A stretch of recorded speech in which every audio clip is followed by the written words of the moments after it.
Good morning, everybody. Welcome back to another episode of the Market Open. It is Monday, September 16th, 8:46 a.m. We are back in the studio, back in my zone, back where I need to be, back where I can see all my screens the way I need to see them, and back where we can do an effective market open. This is way better than a hotel room with a mic that's like 2 seconds away from falling off its little stand that it's on, and within walls that are so thin that anyone can hear what I'm saying. So it's really nice to be back in my studio, back to doing what I'm doing. And as Chima says, he survived the motel. Yes, exactly. He survived the motel. And we're back in New Jersey. Lots to talk about, lots to get into. We do have a very, very exciting week in the world of the global capital equity markets. We have a bunch of news that already dropped this morning in regards to some of the most important companies that we all follow. And Wednesday, obviously, is going to be the big day. The Fed is going to decide to cut or not cut. Most likely, they're going to cut. Either it's going to be 25 or it's going to be 50. I believe it's going to be 25. We're going to talk today through the logic behind 50, the logic behind 25. The TLDR behind that decision is that 25 might not feel like enough. We sell off. 50 might feel like too much. We sell off. I'm expecting a sell off either way. I think that'll be a very small sell off and the market will recover and they're going to not get as emotional as they are. But 25 or 50, I think it's a lose-lose situation, but it's going to be one of those. And then the market's eventually going to have to figure out that, hey, at least we started cutting. That's all that matters. And we'll see what happens from there. Or best case, we stay flat. It's really hard to see we run on 25 or 50 simply because we priced in a lot of it. But if we do, I wouldn't be mad. But most likely or not, we're going to be flat or have a little bit of a sell-off. But I still think it'll be starting a new paradigm for American interest rates, which are that they will be lower as long as inflation stays down. And it seems like inflation is coming down. So Wednesday is going to be a very, very, very big day. And we still don't know if it's 25 or 50. There's a 50-50 chance that it's 25 or 50. It's not like 90% 25, 10% 50. It's going to be quite a surprise at 2 p.m. Eastern on Wednesday, 2:30. We will have the press conference. So Wednesday, we're going to see what ends up happening and how it goes from there. Did you redo the bricks to make them look less real? No, I did not. Okay. One funny picture though at AIPCon, if you guys were following on Twitter, is that inside of the actual conference, like stadium or whatever you would call it, they had a brick wall. And so I found myself a brick wall and I was like, look, no matter where I go, I don't find the bricks find me. So it's just like whatever studio, whenever I move out and we have a new studio for this show, we're going to have bricks in the background. We just have to. There's no way we don't have them. All right, so let's get started. Thank you, everybody, for being here once again. I missed having a very normal show where I can like see everything and do everything I need to do. Traveling is awesome, but it does mess up, the ability to execute on the show every single day. Even though we did do 4 shows last week, we only missed Thursday. So we still got through a decent amount of shows, but it's just nice to be back in the studio and do what we need to do. Are you going to do this in India? Yes. So India, again, the only thing that's going to change in India is the market close is not going to happen every day because it'll be like 2 a.m.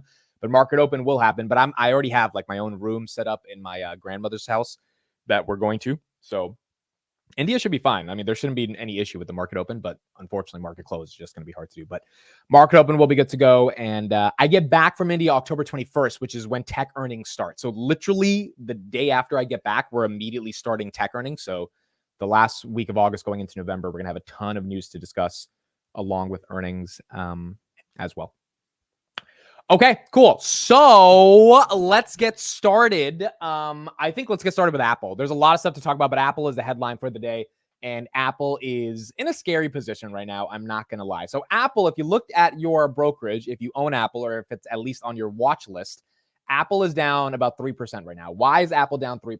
Well, this is something that we were talking about on the market open last week. And I had a very specific sentence. And that sentence was, hey, I don't want the iPhone 16 to end up like the Vision Pro. Now, obviously, the iPhone 16 is going to sell way more than the Vision Pro because the Vision Pro sold like basically nothing.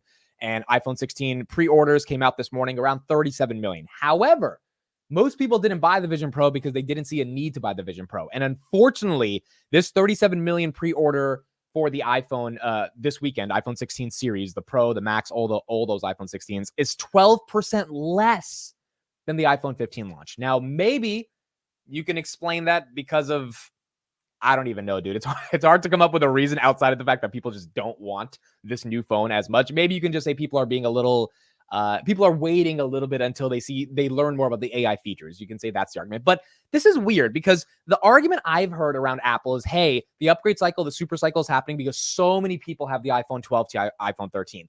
If that's the case, to be honest, the pre-orders should be way higher than last year because it shouldn't matter about Apple Intelligence, right? The whole Apple Intelligence thing is just a cherry on top, but the argument is people will upgrade just for the pure reason that they're old on the upgrade cycle and it's been 3-4 years. That's not happening right now, and maybe that changes next week, but right now it seems like Apple Intelligence is not giving people a reason to upgrade, but also people are just not upgrading in general. There's a comment right here by someone on Twitter said, I thought about ordering, put everything in the checkout basket ready, then thought, do I actually need a new phone? One that's basically the same as the one I have? No is the answer. And so when you see people saying that stuff, it's like a little scary in regards to what's happening with Apple. Now, Apple's down about 2.47% on this. One could argue Buffett offloaded half his position because he knew the innovation for the next generation iPhone would take some time before materializing. What's really funny about this is I remember when Buffett sold off 13% of his position, and my take was, hey, he sees something wrong with Apple. And everyone was like, no, or at least, the mob on Twitter was like, no, it was 50% of his portfolio. It's just rebalancing. I'm like, dude, if you think something's going higher, rebalancing is maybe 2 to 3%. You don't sell off more than 10% of the stake. Like you're taking profits there, not just to rebalance. You're like legitimately taking profits. And then a month later or 45 days later, boom, he sells off half his stake. So I think we're getting to the point where Apple's innovation cycle is starting to run thin. Now we have two examples, the Vision Pro and the iPhone 16, not immediately saying the iPhone 16 is in the same bucket as the Vision Pro, but just qualitatively, people are not excited about this thing, right? Maybe the numbers actually catch up and maybe the numbers are way better in the holiday season, all that stuff. But qualitatively, the numbers are not the best right now. Or qualitatively, the sentiment is not the best right now, and that is the issue. So Ian in the chat says, hey, Amit, I'm still on the 11 Pro. I was going to buy this, but I'm delaying, not worth it for 1,200 euros. And then you have Adrian right here that says, I still have the iPhone XS Max since 2018. That's the problem. That is the problem. I upgraded to the 15 from my 12 last year, and I just don't see a reason to upgrade from this 15 at all. So I don't know, dude. Again, I'm not bearish on Apple. I'm not short Apple. I actually really want Apple to do well because if Apple does well, the AI sentiment continues to get higher because now consumers have access to LLMs. But it doesn't seem like that's the case right now. Also, everyone who's in the camp that, hey, the consumer's in a horrible situation, I'm in the camp that the consumer might not be in the best situation, but they're not in a horrible situation. However, if they're not in the best situation, they're definitely not going to dish out $1,000 on a phone, right? Some consumers will, other consumers won't, unless you have this like good trade-in plan with, like I paid $400 for my iPhone 15 because like you could trade in your old phone. Unless you have some type of deal like that that is subsidized, dishing out $1,200, $1,000, $1,500, it's just tough to justify right now. So we're going to see what ends up happening with Apple, but right here, down about 2.48% in the pre-market. Last couple things on Apple. Barclays came out with a price target of 186, and Barclays basically said, hey, we are massively underweight. Here's what they said. Early pre-order data from China points to a softer start to the iPhone 16 cycle. That's another thing. They don't have an AI rollout in China because ChatGPT is banned in China, with a negative mix shift due to weakening consumer spend, macro pressure, and competition. The rollout of Apple Intelligence in Chinese language is not until 2025. Based on our conversations with distributors and analysis of pre-order figures on major Chinese e-commerce sites, total pre-order units were down year over year within the first couple of days with a lower Pro model mix. We heard that the Pro model units were down double digits on a year-to-year basis, while base and Plus models grew year over year. We think that it is best to interpret the data on a year-over-year basis to gauge the iPhone cycle strength versus looking at the data on an absolute basis due to the potential double orders for Pro Max models and some penalty-free cancellations before delivery. So essentially their argument is, hey, it doesn't seem like the iPhone's really scaling that aggressively across the world, definitely not in China. And that's why it's hard to get super, super excited for Apple. Harry says, it's hard to see how Apple can innovate when it comes to mobile phones. They probably realized they reached a plateau, thus gambled with the Vision Pro to punt for further growth. I actually agree with this. I'm not in the camp that says Apple can't innovate because they suck at innovation. My argument is that the iPhone is so good. They've innovated so much over the past 20 years that it's kind of reaching a plateau. So you've got some people that are like, oh, Tim Cook's just not smart enough. If Steve Jobs was alive, he could figure out how to make it even better. Maybe. But I think at some point, like there's not much more you can do to that phone to make it that much better, unless you come up with a different form factor, AKA glasses or like goggles or whatever. And I think Apple tried that and they realized, hey, everyone just loves their phone. So now it's a question in terms of the trajectory of Apple of like, what do they do to transition away from just selling the phone and sell a story of growth to investors? Or maybe you can't sell that story of growth and you've got to give a healthier dividend. People will still buy the stock if if they give a 3-4% dividend versus like a 0.1% dividend that they have right now. I think there's different ways Apple can navigate this. But I don't know. I don't know if growth is going to continue. Now, I could be wrong, and in the next couple of weeks, iPhone 16 starts scaling, and so that'll be okay. But then it begs the question, even if the iPhone 16 does well, what are they going to put in the iPhone 17? Like, AI at this point is software-based. And like, yes, maybe you need like really sophisticated GPUs inside of the hardware that the iPhone 17, 18 comes up with to make it that much better, to make the software like material. But at the end of the day, it's still just software updates via LLMs, not like some phenomenal new hardware design that they can come up with. So I don't know. I think the future of Apple is very uncertain, but we're going to have to see how it plays out. Right now, down 2%, and Street's going to have to figure out if this device is worth betting on. And I've had conversations with a lot of Apple bulls, dude. Jason, who's on Technical Tuesday, he'll be on tomorrow. He's a massive Apple bull. And every time you try to ask these people, well, why would people upgrade? There's just not really a response. Even Dan Ives, as much as I love Dan Ives, he was on CNBC last week and he was just like, well, upgrade cycle. But there was no reason why. Like, and I think if there's not a real legitimate reason why, it's hard to justify the aggression by which people will go out to buy these new phones. I don't think the new camera or the new colors can do it, unfortunately. At least not yet. Okay, let's talk about the Federal Reserve. It is time for them to make a decision on Wednesday. And let's do a poll in the chat right now and see what you guys think on if it's going to be 25 or 50. 10 plus still has the headphone jack.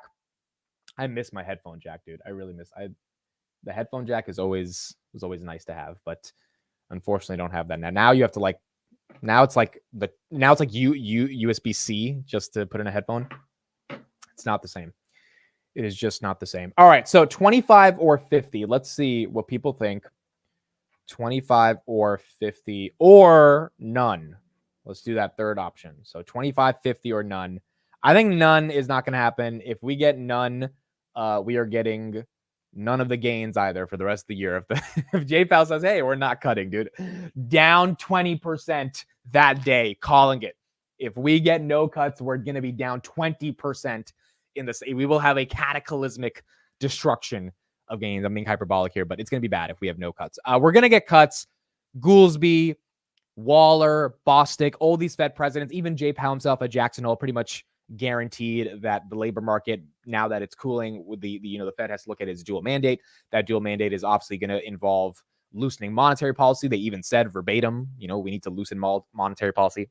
S&P 500 down about 0.09% right now in the pre-market. So more likely than not, we're going to get a cut. The question is going to be at what level. So 62% of you say 25, 34% of you say 50, 5% of you say none. I think it's going to be 25. Unfortunately, I think it should be 50, but I do think that the narrative around it being 50 is going to be tough to guarantee. And so we're going to have to figure out how the market interprets 25 or 50. But regardless of what the market interprets it from, I think there will be a sell the news event at 25 or 50. Here's what JP Morgan has to say. Let's get their perspective, and then we're going to view a couple other different equity analysts and what they think about JP Morgan and or what they think about the Fed rate cuts and if it's 25 or 50. We also have to hear from Stanley Druckenmiller. He put out a quote today about it, so we'll listen to what he has to say as well. The bond market ahead of the Fed's meeting on rates. Let's bring in Kelsey Barrow, fixed income portfolio manager at JP Morgan Asset Management. We were scratching our heads on why the possibility of 50 basis points increased significantly in the last couple of days. What in the bond market do you think? Is there anything, signs there that indicate it might 50 might be the way that the Fed decides to move at this point, Kelsey?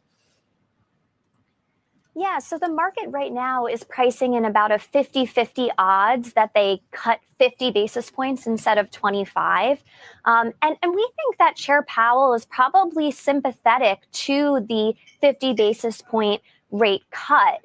We don't think that the Fed wants to disappoint the market, particularly on their first policy move in 14 months. It would be quite counterproductive for the Fed when they're looking to support the economy to disappoint and tighten financial conditions. So I think if market pricing stays around here at this 50-50, the Fed is going to have to deliver on that 50 basis point rate cut. And I'm not too concerned about the concept that what does the Fed know that we don't? I really think you have to take a step back and think about where policy rates are right now. They're at least 100 to 150 basis points too restrictive. And so just doing 50 basis points to start, it's just getting us on the right path back to neutral. I don't think that we're at risk of easing too soon. Inflation break-evens, for example, are falling, which is an indication that the market is seeing downside risks to both growth and inflation here. So you can make a case that in terms of how restrictive the Fed is, you put it at least 100 basis points or even 150. That's correct. So that would make doing 25, it's like, why do it? If you need to try to get to, is that the stated goal, to get to neutral? I think that's what they're looking to do right now, because if you look at any kind of standard policy rule, it suggests that the progress we've made on the inflation mandate alone justifies probably 100 to 150 basis points of easing. Now, where I think the market is still very undecided is about the risk that the Fed needs to cut below neutral. Right now, the market is pricing in sharp rate cuts, but then a stabilization around 3%. To see a material leg lower in Treasury yields from here, which have already moved fairly significantly, you're going to need to see the market start to reassess the probability that the Fed actually needs to not just move back to neutral, but actually move into a significant easing territory below 2.5%, which is not something that the market is currently pricing in. Okay, so we'll talk about that argument and how the market's not pricing that in, along with what Stan, our boy Stan Druckenmiller, and what he said as well. Real quick, thank you, Kimberly Yoon, for the 20 gifted memberships. Really appreciate that. I see a bunch of people got a membership. Karthik, Ronaldo, Harry K. Lang. I didn't know YouTube gives out the memberships randomly, but apparently that's what happens. Stevie Stone, James, Martin. Yeah, thank you, Kimberly, for the memberships. Really appreciate it. You say back home and got to go do daddy duties, but listening in, keep rocking and doing what you do, brother, leader of the retail community. I appreciate you, Kimberly, so much. Awesome stuff. I really didn't know YouTube gives these memberships randomly to people. Apparently it's based on like how much you comment or something.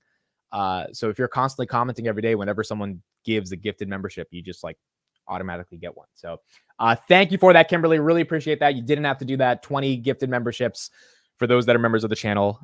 Congrats. You get a free membership for the rest of the month. So thank you for that, Kimberly. So Stanley Druckenmiller now had something interesting to say as well about this. This is what Druck said. Druck says, I don't care. He said this morning. I don't care if they go 25 or 50. I really don't. But I can't help but point out that right after inflation was 9%, this was back in June 2022, with rates at 0, they went with 25 bips. Where were all the Wall Street cheerleaders calling for 50 because real rates are too high? The asymmetry in their narrative is striking.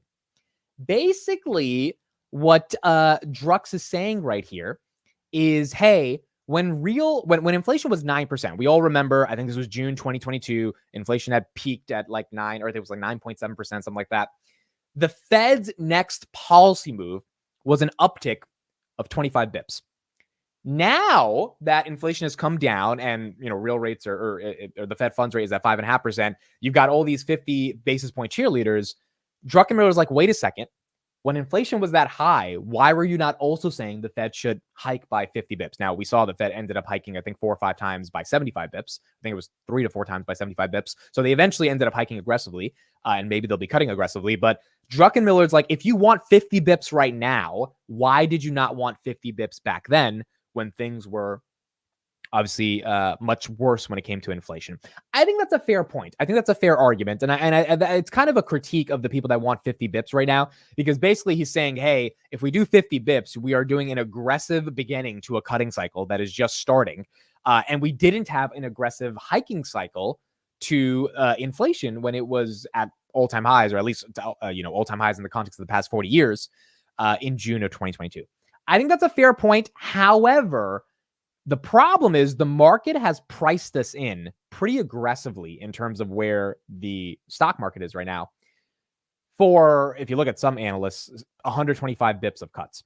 So most analysts feel that the stock market at 5,600 on the S&P is priced accordingly for at least 100 bips of cuts by the end of the year, which would put real rates at, or Fed funds rate at 4.5%. Now, maybe that's accurate enough to justify some of these multiples, but if that's not, that's where you get an issue. Right here, we just got, wow, take a look at that. So last night on the Sunday Futures show, it was 48%, 52%, 52% for a 50 basis point cut, 48% for a 25 basis point cut. This morning, it is now 65% of a chance that the Fed is going to cut by 50 bips. At least that's what the futures are pricing in. And 35% of a chance for 25 bips. So the market right here, this is what I think Stan is speaking to. Stan's speaking to kind of the euphoria around a 50 basis point cut when we didn't have the same type of energy back in June of 2022. Now the market's saying, hey, get it over with. Let's get the cuts on the board. Again, I think the market actually does want 50 bips. I think if we get 50 bips, there's going to be like 3 seconds of the market being like, oh my God, we're so scared. Something's going on. The Fed knows something that no one else knows. That's why they're cutting by 50 bips. And then I think after those 3 seconds, the market's going to be like, holy crap, we got 50 bips. Like, that's great. Like, this is great. Like 50 bips. Rates are coming down. So I think the market will internalize it, but I think the initial message is going to be that the market's upset. And I think we're just going to have to figure out how the market's going to reconcile what ends up happening, whether it's 25 or 50. Blueberry says, we're so behind that they have to do 50. That's part of my logic as well. I think that's what the Fed futures are thinking that you saw on the screen right there. But if they still feel this narrative volatility around 50 leading to Jay Powell figured out something that the rest of us don't know about this upcoming recession, then yeah, maybe that's why the market's going to be scared of 50. Guillermo Merlo, thank you for becoming a channel member. So thank you for joining and becoming a channel member today. Shout out to you and thank you for being here as well. Now, there's another chart that I think is really important to look at in regards to rate cuts. And this right here is the S&P 500 performance around the start of a Fed rate cutting cycle. Stocks fall on average 15% within 12 months following into the first cut. If there's a recession. If there is no recession, stocks rise by on average 10%. So if we can avoid the R word, if we can avoid the recession while we do our cuts, probably at least 75 bips by the end of the year, most likely, well, I think it'll be 100, but it's probably, in the realm of 75. Then we're going to hopefully have a good year to the end of the year. And then 2025, maybe we get to avoid, the recession that everyone thinks is going to have to come eventually. Remember, people have been calling on a recession since the beginning of 2023. Most equity analysts lost their jobs literally because they were so wrong on 2023, and then 2024 they continue to be wrong. And we'll see what ends up happening at the end of 2024. But if you bet on tech and if you bet on a soft landing throughout the beginning of 2023 until now, you've done very well. If you bet on just purely lagging / leading historical indicators of the economy, whether it's the yield curves inverting, or whether it's what happens historically after you have the SOM rule that gets triggered, or what happens after the first rate cut, or what happens after a sequential series of rate cuts. You were right in 2022, but the problem is in the beginning of 2022, everyone thought it would be a bull market because 2021, everyone thought it was a hiccup in November, December, and 2022, we had S&P hit all-time highs back in January at 478. So 2022, everyone was wrong. The rate cutting cycle began. Inflation was worse than expected. We got a hint of that at the end of 2021, but it really catapulted in 2022. We had 2 quarters of negative GDP growth. We had the recession. And then most equity analysts thought 23 would be the same. And it just did a U-turn. And one of the reasons it did a U-turn is because ChatGPT became mainstream, because companies like Palantir became GAAP profitable, right? Companies like Robinhood became GAAP profitable. You had all these companies kind of pivot and adjust with rate. And honestly, the higher rates helped Palantir become profitable because they had all this money in T-bills that was collecting net interest income. Same thing with Robinhood. They were having a ton of money, $6 billion in cash, now $5 billion in cash, collecting net interest income. So you had all these companies kind of pivot their business models around real rates. They operationalized and streamlined parts of the business that needed to get better. Zuck's cut, 25,000 people. And the stock market went up. And so now going into 2025, the question is going to be, can Jay Powell actually nail this soft landing by stimulating the housing market again? Interest rates, or not interest rates, mortgage rates at Wells Fargo came down to 5.5% for the 30-year today, which is pretty damn incredible. I mean, that it came down below 6%. So can he get mortgage rates to be where they need to be? Can 25 or 50 do the exact type of stimulus that he wants? Can he make sure the labor market does not get constantly revised to the downside? And then can he make sure Q3 earnings growth continues to stack up? If he can, then he's going to end up nailing the soft landing and things might end up being okay. Speaking of companies and Q3 earnings growth, Target is hiring 100,000 people. Target's hiring 100,000 seasonal workers for the holiday season. They're focusing on exclusive products with over 50% of its holiday collection being only at Target items, plus thousands of toys under $20 and stocking stuffers under $5. Now, why is this important to me? Well, I don't think Target would hire 100,000 seasonal workers if they fell to that Q3 and Q4. Basically, we're getting into Q4, right? Because it'll be October to December. I mean, if they felt demand was not going to be as strong for Q4, which is what we're going to hear in the beginning of 2025, in around February, they wouldn't be hiring these many people, right? So from that perspective, again, a little bit more qualitative and quantitative, we're starting to see other companies say, hey, we had a great earnings. Target crushed it in Q3. We think we're going to get, or Q2. We think we're going to keep going well in Q3 and Q4.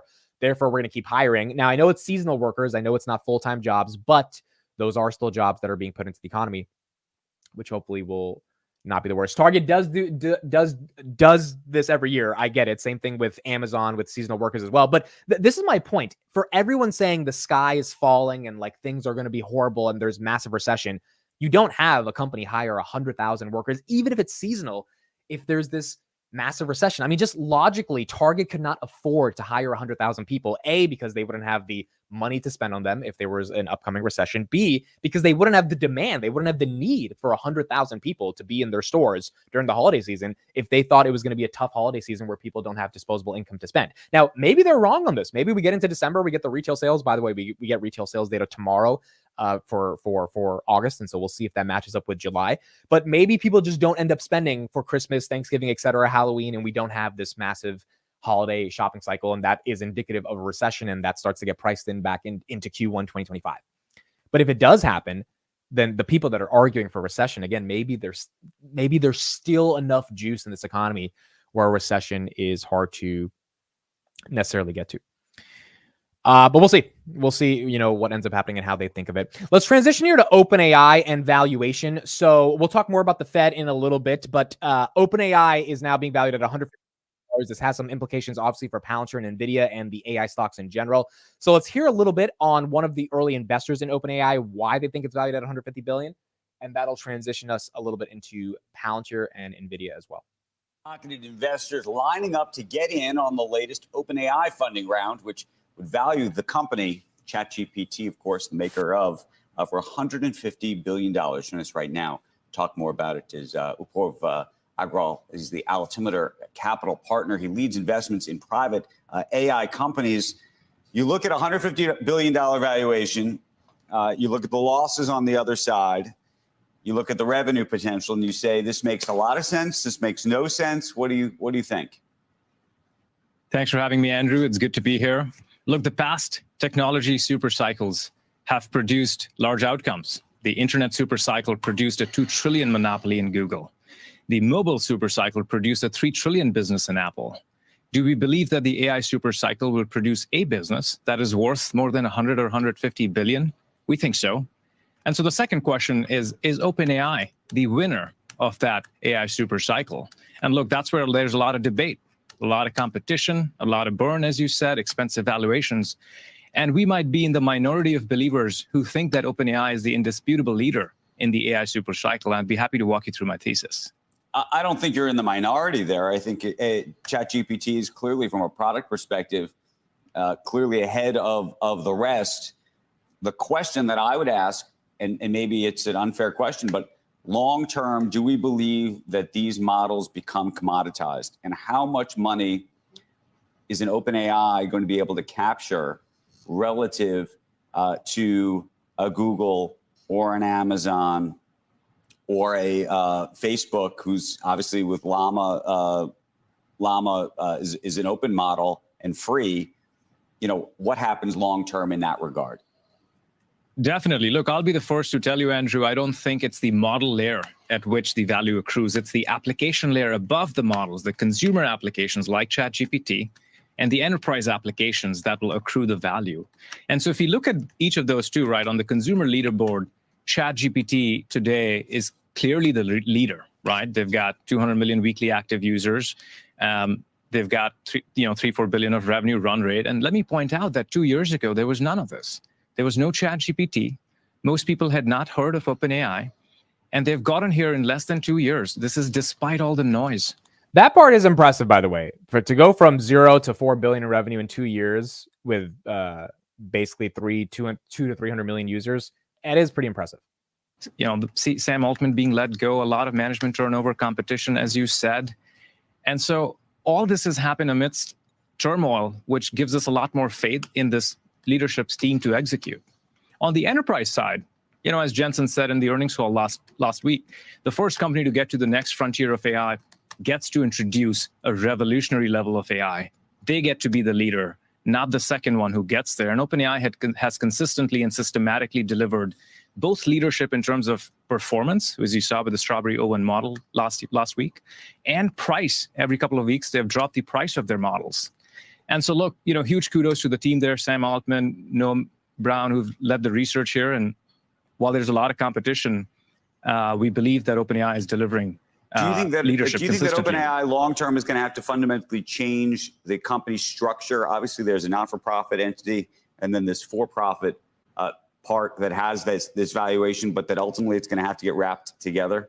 And does that then create any kind of liability for the company as well in terms of some of the early folks who either funded it? We can call them funders, or we could call them investors. I'm talking about Elon Musk and some others. How that changes things.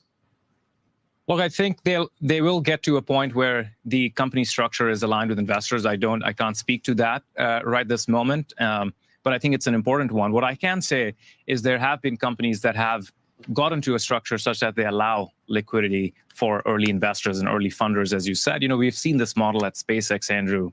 Every year they have some kind of a tender, and so we could expect some kind of that structure going forward with OpenAI if they decide to stay private longer.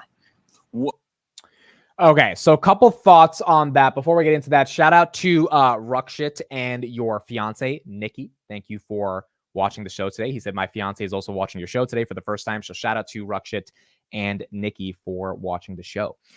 In the context of OpenAI, look, 150 billion to me seems kind of egregious. And the reason I want to talk about that is because there's other valuations in the public markets that are starting to get stretched. And I don't know how stretched they are realistically if OpenAI is getting 150 billion, which gets us into Palantir. So Palantir right here, 35.73 in the pre-markets. Palantir is going to open, if it stays at this level, at basically an $80 billion market cap. Right now it's 79.68 billion. OpenAI, let's compare them real quick. OpenAI is going to be valued at 150 billion, doing 0 in profits and about 4 billion in revenue, but growing about 100%. Palantir is valued at 80 billion, doing about 500 million in profits, growing at, let's just call it 25%. Both of them are stretched when you look at all the multiples and try to understand kind of how to reconcile the multiples into themselves. But what's keeping Palantir at this valuation, and we'll see what happens this week, along with OpenAI in the private markets, by the way, Bitcoin right here down a little bit, 58,500, is the potential of what they can grow into when it comes to AI. And so I think at the end of the day, if the market is betting on the potential of what they think AI can become, again, for Palantir, it is a massive enterprise potential argument for unlocking value, then there you go. That's where you start to see the market actually care a lot more about not the valuation, but rather the qualitative aspects of what the business can become, which in this case, OpenAI, I mean, the people, I've spoken to a couple people that are in the secondary rounds, not in this 150 billion, but they were in the 80 billion round. Their argument is that it's going to $1 trillion. And the reason they think it's going to $1 trillion is because they have the best foundation model. Now, will the foundation models be commoditized? Yes, but the foundation models still play a role. And the API calls, which is just people using OpenAI's API because GPT is better than Gemini, Anthropic, whatever, that produces revenue for OpenAI, along with people just paying for ChatGPT like myself that pay $20 a month. Those two models, as simplistic as they are in terms of generating revenue, if you have the best model, just like the iPhone, I mean, if you have the best phone, you're just going to sell more. And so I think that's what the market's excited about right now. And that's why they're betting on it. And I think same thing with Palantir. I'm about to play a clip right now from one of the people that was at AIPCon presenting about how ERP systems are basically dead. I know some of you in the chat probably work with ERP systems. When you have the best software, whether it's a consumer-facing chatbot or whether it's AI applications to enable ERP enablement, you end up winning, and the market doesn't care that much about the valuation. Everything that's in an ERP system, we're doing in Palantir today. So if you're here and you're an ERP reseller, I'm sorry, your time's over. A lot of When he said that at AIPCon, the entire room was like, holy crap. Like, he actually just said that. you guys here I know have legacy systems. You can do more in Palantir in less time than it's going to take you to implement a new ERP system. For us to implement ERP across 11 factories, we're talking almost 5 years. This is less than 9 months work, and we've implemented over 10 business use cases already. We are seeing immediate bottom line results. We're driving on-time delivery. Our customers actually like us. We actually interviewed our customers. The reports went from, oh man, it's like a Ouija board when we order stuff, to, holy cow, they actually deliver on time. It's amazing. We're driving that kind of change. I think that's important to understand. And when you, whether it's Palantir's enterprise software clients or someone like myself that says, hey guys, I can't use Gemini because ChatGPT is just so much better. It's two anecdotal arguments or experiences that enable you to believe, hey, maybe Palantir wins enterprise AI, maybe OpenAI wins consumer AI. And both of those can stay overvalued for a longer period of time if they are the definitive winners. One last clip I want to show from Karp at the AIPCon with CNBC. This is not the full clip, but this is about 1 or 2 minutes of him talking about LLMs. What he said right here in the metaphor he used here, I thought was very, very important and gave a better grasp of why the ontology, which in my recap video that I put out yesterday, I think it is the kind of golden goose that Palantir has. This is Karp explaining why it's so important when it comes to AI. And it's an incredible ride. Let's dig into the software. So we're here at AIPCon for your software, AIP. You've been on the record that right now, only two things matter: chips and ontology. All right, so you don't make chips. What's ontology? You've been out talking about ontology, kind of preaching about it. How does it relate to enterprise customers and the use of AI? So AI is a mysterious revolution. People basically have it wrong. They think all the values in the large language models. Large language models are like hydrocarbons in the ground. They need to be processed. If you're going to do something beyond chat, something that is crucial for the business, like bringing hydrocarbons out of the ground, or actually in the government context, monitoring troops, figuring out how to kill your adversary while staying alive, that raw knowledge has to be processed and put in your system, in the logic of your system, and in the security model of your system at the cost your system wants to pay for a particular kind of model. So long story short, that hydrocarbon-like LLM is essentially worthless to your business without the processing capabilities, both in the ontology and in Foundry. And we believed this 5 years ago. We figured this out, by the way, by doing work for the US government. Some of that work is going to be presented today. So if you want to really kill your adversary on the battlefield or change the economics of your business, you need a way of processing the raw resources. So commercial. So that right there, I thought was one of the, I mean, that was just one of the absolute best explanations I've heard Karp talk about the context of ontology. So remember, an ontology for your business is a representation of the unstructured data in a way that is structured enough to derive business value. It's a little bit more complex than that when you get into the nuances, but at its core, it's saying, hey, how can we present the things that make our business valuable, aka all of the data that exists within our business? When you think about BP, you have trillions of terabytes of data that you have to compile together around drilling, around customer service, manufacturing, finance, sales, etc., and then derive logic and analyses and ultimately value from that core ontology. Ontology as a term has been used for decades in the business setting. It's been used for centuries in the philosophical setting. But Palantir really leaned in on saying, hey, why can't we set up the enterprise data management problem that started existing in 2001? This is where Peter Thiel came up with this whole algorithmic connection from the PayPal days with fraud mitigation into enterprises with their data, because there was so much more data that was being constructed back in the early 2000s. And that's where the genius that is Peter Thiel saw, hey, there's a market opportunity here to take algorithms that we took for the government or for fraud protection in PayPal, bring it to the government that is dealing with massive amounts of data. And then, as Karp said in that clip, from the government, we can bring that to commercial. And that has materialized over the past 20 years. LLMs do not matter unless they are processed in a way that connects the value of the computational infrastructure that is a large language model to the truth of the business, the source of the knowledge of the business, the state of being of the business, which is the ontology. It's a very simple concept when you think about it. It's like, hey, this LLM means nothing unless you connect it to your business data, but the process of connecting it to your business data is very hard. And I think what we saw at AIPCon, Palantir right here, up about 0.2% of the pre-markets, is all those customers explaining how that ontology, and I have a bunch of customer interviews that are coming out over the next couple of days. I'll post it on YouTube, how that ontology is actually supercharging their business. One of the customers told me that looking into Palantir's ontology is like looking into the Matrix. I mean, just an incredible customer testimonial in terms of how it's supercharging their business.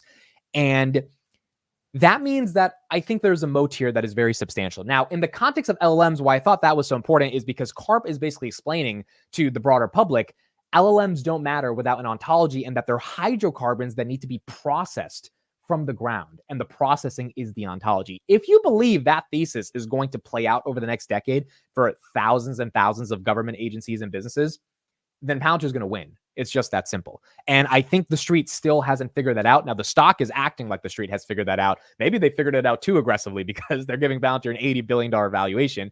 But right now, I think that's sort of the golden secret when it comes to Palantir. So S&P 500 inclusion is going to happen this Friday. Historically, stocks fall about 15% after they get included into the S&P 500. They get up 15% before they get into the S&P 500. Palantir either is going to be an exception to that, or it's going to fall within the norms of what happens to companies after they get into the S&P 500. So we'll see how it plays out.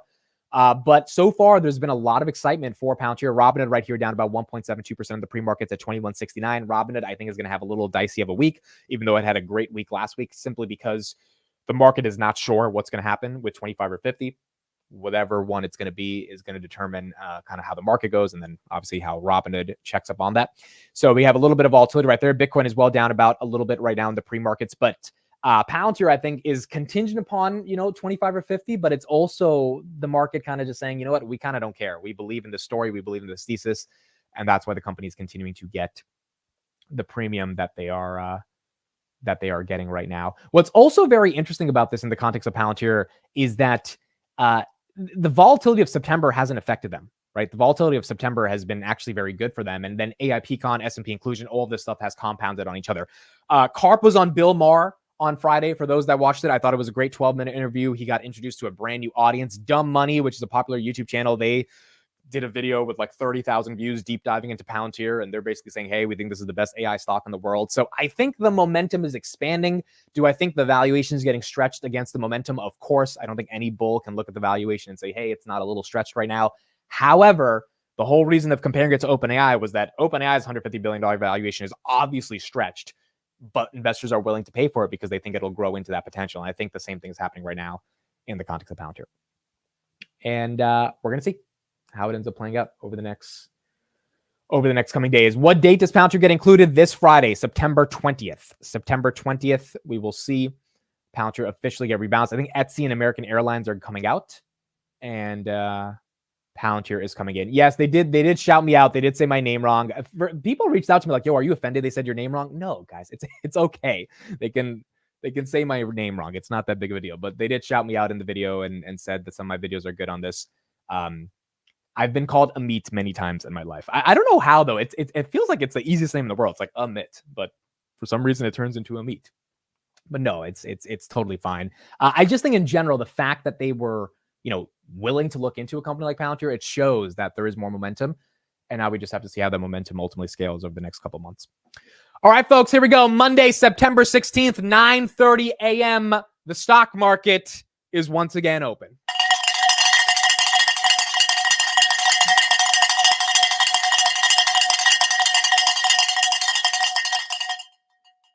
Wake your ass up. Here we go. Palantir 35.80 on the day. You've got a green candle right there. Overnight last night we were at 36.60 on Robinhood. In the pre-markets we have 36.26. So we've touched 36 3 times. On Friday we also hit 36 as well. So market goes red. I see a lot of stocks that are red right now. Palantir looks like it wants to break 36 again. Let me check resistance real quick. We're at 35.97. 36. There you go. It hit 36 for a second, then it came right back down. So no real resistance at 36. Volume is 3 million, which is pretty good in terms of volume. If we get more momentum to the buy side, 36 shouldn't be that crazy to hit up against. Right there, teetering on that 35.98, 36 level that we're seeing right now. We'll go back to Palantir in a second. Tesla is down about 1%. Robinhood's down about 1.43%. Apple down 2.7% again. iPhone pre-orders came in 12% lower than it was last year at 37 million, and that's why the street is a little bit upset about Apple. S&P 500 basically flat on the day. Amazon's down 1%. I didn't even know Amazon was in the 180s last week. So Amazon at 187. I mean, that's doing pretty nicely. But right now down at 184 today. IWM at 218. Small caps up 0.5%. Not bad. MicroStrategy down 3%. You got Bitcoin taking a little bit of a crap this morning, and that's why that's down. Celsius is down 0.5%. Google is down about 14 bips. Uber down 0.5%. QQQ down about 0.5%. So all of tech is getting smashed, probably because Apple missed on their numbers. Enphase is up a little bit. SoFi at 776. Microsoft at 430. Walmart at $80. Walmart, I think that's a new 52-week high for Walmart. Nike at 79. SMCI at 442. And HIMS down about 2% at 1623. Palantir 35.95 on the day. I don't know if this is a retail buying Palantir or if this is institutional investors saying, hey, let's buy it before the S&P 500 officially happens. But it's up another 1%. And you're getting some more momentum. There you go. At 35.98. Again, there's no resistance, dude, at 36. There's like the next wall is at like 36.50, and that's like 10,000 shares. That's really not a lot. So if it busts through 36 and can hold on to those levels, then there you go, 36.08. All right, now we're getting a little bit of momentum. I think it can keep it there. I think there's a shot. But let's see. The market looks a little dicey right now. We still have to deal with the 1030 slam that's been happening every single day for the past couple of weeks. Verizon's at 44. Where's Berkshire? Is Berkshire up? Berkshire is up 1%. All right, so we got value getting a little bit of a bid while the Qs go down. Mag 7. Yeah, look at that. Apple tanked. Wow, Apple's down 3.2%. Holy crap, folks. Apple's down 3.2%. Goodness great. Oracle's up today. Oracle should be up. Yeah, Oracle's up 2%. Yeah, Oracle was up 7% on Friday, but then it fell like 6%. I think it was kind of stupid. I think Oracle probably should have kept that additional 7%, although, it was already up 15%, but the guidance they gave was pretty damn good. And the guidance they gave probably justified what we're seeing right now, up 3%. So I think that's why Oracle is regaining some of the losses they had from Friday, even though they still ended the week up 14%. They would have ended the week up 21%, and now they're basically up over the past 2 weeks about 17%. But that's the momentum we're seeing on Oracle. Berkshire Hathaway at 452. S&P basically flat on the day. Apple at 214. Wow. Okay, so Apple is actually tanking, down 3%, 3.7, basically call it 4%, is a pretty aggressive move for Apple. I think that's close to $80 billion that they're down right now. And that's because it seems like the street's a little afraid about what's going to happen in the context of the iPhone. Everyone is waiting for the iPhone 17. Yes, exactly. Micron. Okay, so why is Micron down? So JP Morgan, goodness gracious, down 5.3%. Micron put out a note JP Morgan put out a note that says the memory space is commoditized. They put out a note this morning that you can read the note, but essentially they were like, hey, we think memory has too much players. There's not really a definitive moat. And so Micron specializes in memory storage. So Micron's going to be one of the main companies that gets hit. This is a sad one because this was at 150, and I know people that were buying it at 130, 150, and at the time it seemed like it kind of makes sense in the sort of semiconductor cycle that we were having, but unfortunately turned out to be bad. Wow, look at the semis on my screen. Intel's the only one that's up right now. Everything else is down. AMD's down. NVIDIA, wow.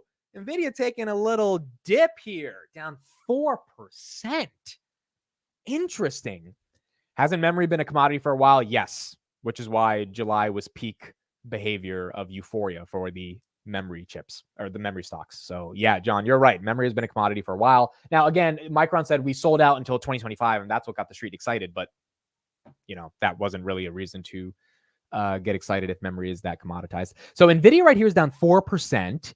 Qualcomm's down 2%. Dell's down 1%. Micron's down 5%. Marvell's down 1%. TSM's down 3%. Broadcom down 3% as well. Okay, so why do you think NVIDIA's down? Do you think NVIDIA's down? Palantir's still holding 36. Do you think NVIDIA's down because it had a really good week last week and it's giving back some of the gains? Or is there some type of news that happened that we don't know about yet that's affecting NVIDIA. One bullish piece on NVIDIA was that the US is going to let them sell to the Saudis, which is good because that's just more revenue that NVIDIA wasn't able to get before. So that's important, but it might end up being a little bit different outside of why they're down right now, maybe giving away some of the gains they had last week. Some traders are probably profiting. Yeah, I would imagine some traders are profiting as well when it comes to NVIDIA. PayPal's taking off as well. Yeah, PayPal I saw on the pre-markets was doing great. So PayPal right here, $70.66, getting back to that $70 range. Interestingly enough, the CEO, Alex Chris, had a really good conference call last week at the Goldman conference. So from what I heard, he like absolutely crushed that call, and that's why PayPal was getting some momentum. But outside of that, the rest of fintech not doing that well. Robinhood's down a little bit. Square is up a little bit right now. SoFi is down a little bit. And you got PayPal that's up. Palantir is still holding on to those high 35s. It touched 36 like 4 or 5 times today. So it looks like it wants to maintain 36. It just needs a decent amount of volume. But 6.5 million shares is not bad in the first 7 minutes to kind of break through from that $36 level. Where's oil on the day? One of the other reasons I think the market pumped last week is because oil went down. So oil's back at 70, but that is below the $80 range that it was at 2 months ago. When oil comes down, input costs for pretty much everything we use goes down, obviously travel, but a lot with manufacturing as well. Palantir right here at 36.08. So oil coming down is definitely bullish in some respects. There's also elements of where it gets bearish, but I think that's why we saw the market kind of gain some momentum. Apple now down about 3.5%, trying to get a green candle here at 213. Again, 37 million units is just not cutting it for the street, at least today. And I am afraid that if they don't have a super cycle, then the valuation just becomes unsustainable because there's no way to justify the growth multiple on Apple. But if that super cycle, ends up happening, or at least part of it ends up happening, maybe the street can be more forgiving. Unfortunately, Apple AI so far just isn't enough, I think, to get the street really excited. But maybe that changes in the next couple of months. NVIDIA recovering a little bit right here. Now it's down 2.8% versus down 4%. So it's getting a bit of a green candle. 2027 leaps are open. That is correct. Now, remember, if you engage in 2027 leaps on anything, you have to remember that you're paying a premium right now because you're buying almost 3 years of time, right? About 2.5 years. So 2027, it looks like it might be a good deal because it's far out into the future. But there's 2 caveats. A, you don't know if we're going to have a recession in 2025, 2026. And like the people who bought leaps in 2019 for 2021, those leaps didn't do that well, right? Unless you sold them in 2020, which you probably should have because 2020 was crazy. But if you waited until the end of 2021 or even early 2022, if you bought it in 2020, after those 2 years, things got pretty bad. Palantir right here at 35.78. So now it's falling a little bit right here. So we don't know if 2027 is going to be amazing. Second of all, you're paying a hefty premium for the extrinsic value of time because obviously you have a lot of time left, right? And you might be buying a leap on a stock for example, if you buy a $50 leap on Palantir at 35.70, what if Palantir falls to $30? The leap is going to get a lot cheaper, and because you have so much time on it, you're paying a hefty premium for that time right now. So it's one of those things to just look out for if you look at the 2027 options. Bitcoin is falling 58,300 right now. The cruise lines did okay today. NCL, they're up 2%. NCHL got an upgrade to $25 from JP Morgan, Norwegian. So that one did. That one's probably up a little bit right now. Yeah, up 1.63%. So all the cruises kind of are getting a little bit right now. Robinhood at 21.50, that's down 2%. Nvidia 115 continues to be down 3%. United, one big piece of news. So I was on United when I was flying back from AIPCon. The Wi-Fi kind of sucked, but I did have Wi-Fi. Apparently, United is going to give Starlink Wi-Fi to everyone for free next year because they're partnering with Elon and Starlink. I love that. I mainly fly United. It's been the airline I've flown for the past 10 years. So if I get free Starlink Wi-Fi, like the Wi-Fi United had is not horrible, but it wasn't amazing. If Starlink is just like amazing Wi-Fi, I'm probably going to keep traveling United. So really nice to see that Starlink's making some more commercial partnerships there. And I'm imagining United subsidizing the cost because they just want customers to have a better experience there. Walmart is up at $80. Microsoft at $432. Max 7 turning a little green right now with Microsoft. Tesla's down 2%, Nvidia's down 3%, Amazon's down 1%, Google's down 0.24%, Meta is down about 1%, really giving back a little bit of the gains they got last Friday, and that's what we're seeing happening right now. ELF is down 3.5%. I think it was Goldman or JP Morgan came out and they said, hey, we are downgrading ELF from 250 to like 115. They like hammered ELF on the growth targets, and that's why ELF is continuing to get hit right now. Down about 3%. Coffee futures went up. Check Starbucks. That is a good point. Coffee futures did go up. Starbucks is down 2% because coffee futures went up. Now, even though Starbucks is down because coffee futures are up, Starbucks is up 30% since the new CEO. So any volatility on Starbucks is, as long as it's not down 30%, I think most shareholders are probably happy with the performance from the new CEO. But yeah, coffee futures were up this morning. Apparently there's supply shortages in one of the countries that's leading that I think it's Arabia or something. One of the specific countries where you get cocoa beans from. That's causing some of the volatility right here. Here's the chart on the futures for these commodities. So you have orange juice and coffee leading the way. Then you have cotton. Then you have canola, silver, and then you get oil. That's up a little bit today right now. But oil going up, still down about 20% from where it was last month. Now, another thing that's happening that's also really interesting is USD over JPY. So this is actually very interesting. The whole yen carry trade happened primarily because the Japanese yen kept going up against the dollar. And we wanted, the Japanese yen to keep going up against the dollar, because that means the dollar is strengthening and the yen is weakening. But unfortunately, that's not happening. So it's going down. It's at 140 right now. If it keeps going down, we're going to get into the 130s. It's down 5%, 5.9% over the past 1 month. Remember, the yen carry trade happened literally because the yen kept going up against the dollar, which means you get less yen for your dollar. If you get more yen for your dollar, aka 146, 150, where we were at in the beginning of the year, then the dollar strengthened against the yen. That's not happening, but the market's not collapsing. And so it's really interesting. Even the Nikkei index right here, it's down about 0.5% today. Nothing too crazy. Last time the yen was at this level at 140 against the dollar, the Nikkei was down 12% in 1987, or since 1987, right? It was one of the worst days ever. This was August 5th. We're not seeing that right now. And so one of the arguments might be that the market's kind of recovering from the yen carry trade. It's just not that big of a deal, and that we might be able to move forward from it and not care too much. But I think it is peculiar, Oracle right here up 4%, that we're getting the levels that we had on August 5th, but the market just doesn't care. And maybe it's because the market thinks that the Fed cutting rates is going to be enough to withstand any of the short-term volatility from the international sectors of people that are borrowing assets to buy U.S. equities. Palantir right here, 35.97. Palantir holding on to these levels. It's not letting go of the high 35s, which is nice to see. Now it's just a question of if it can break through 36. There are a lot of sellers I'm looking at on the book flow right in these high 35s, low 36s. But there's also a lot of buyers that are willing to buy as soon as it falls, into the 35 90s or 35 70s. So continue to get a little bit more momentum. Amit, what's the current view on recruitment at Palantir considering the growth forecast? I'm not sure about that. I think management's going to have to answer this. From my understanding, there's still less than 4,000 employees or just above 4,000 employees. So you can go on their website page, their careers page, and see all the open jobs they have. But they're not hiring like crazy. I feel like we would see that if they're hiring like crazy.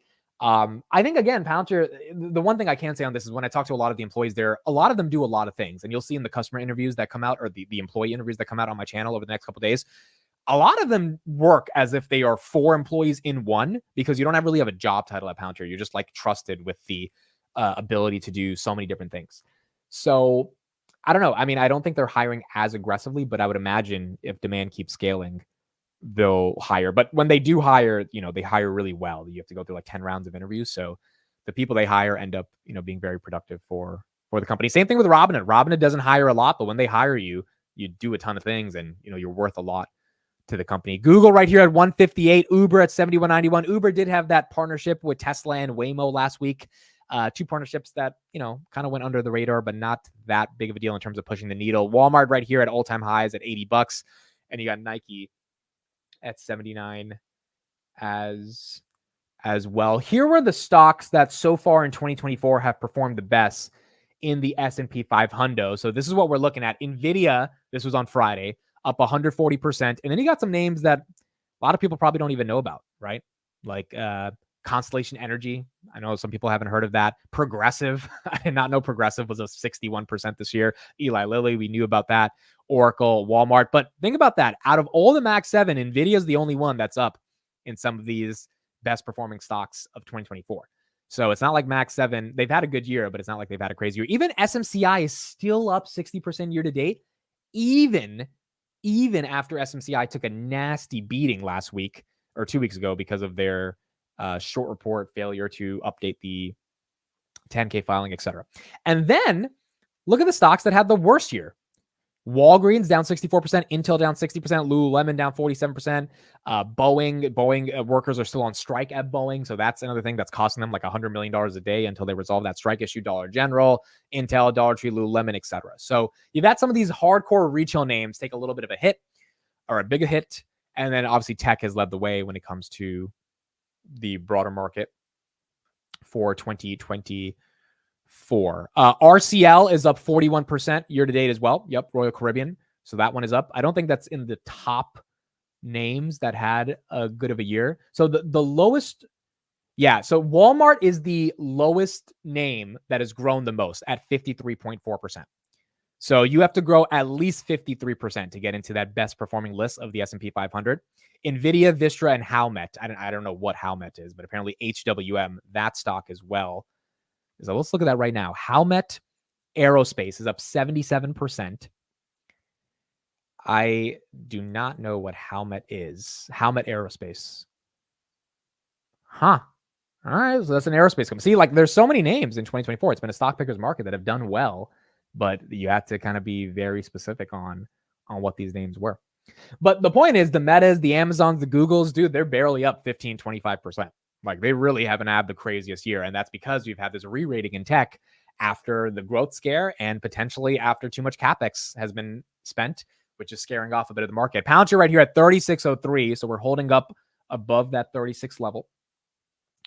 And we are still keeping it here right now. For those that have covered calls on Palantir, my suggestion here is to just kind of be patient on this thing. If you have cover calls at 34 or 35 and, you see the stock going up, I think rolling it is not the worst thing in the world. I have a friend who had, how many shares? He had like close to 10,000 shares of Palantir when Palantir was at 18, and he wrote covered calls for them at 22.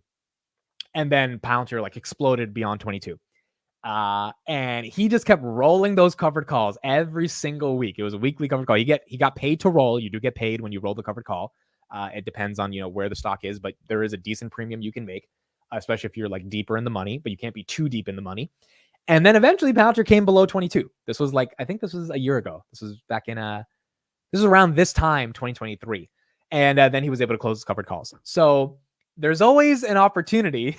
We got Adam in the chat. Yeah, exactly. It was Adam who I'm talking about. There's always an opportunity sometimes to, kind of navigate the situation and be patient with rolling it. The market, as euphoric as it can be, the market does give you opportunities where there are dips, there are sell-offs. August 5th, who would have thought that would have happened? If you had some covered calls on August 5th, you got a freebie on August 5th. You got to buy out all of your covered calls, probably for a nice profit because Palantir fell like 40% that day.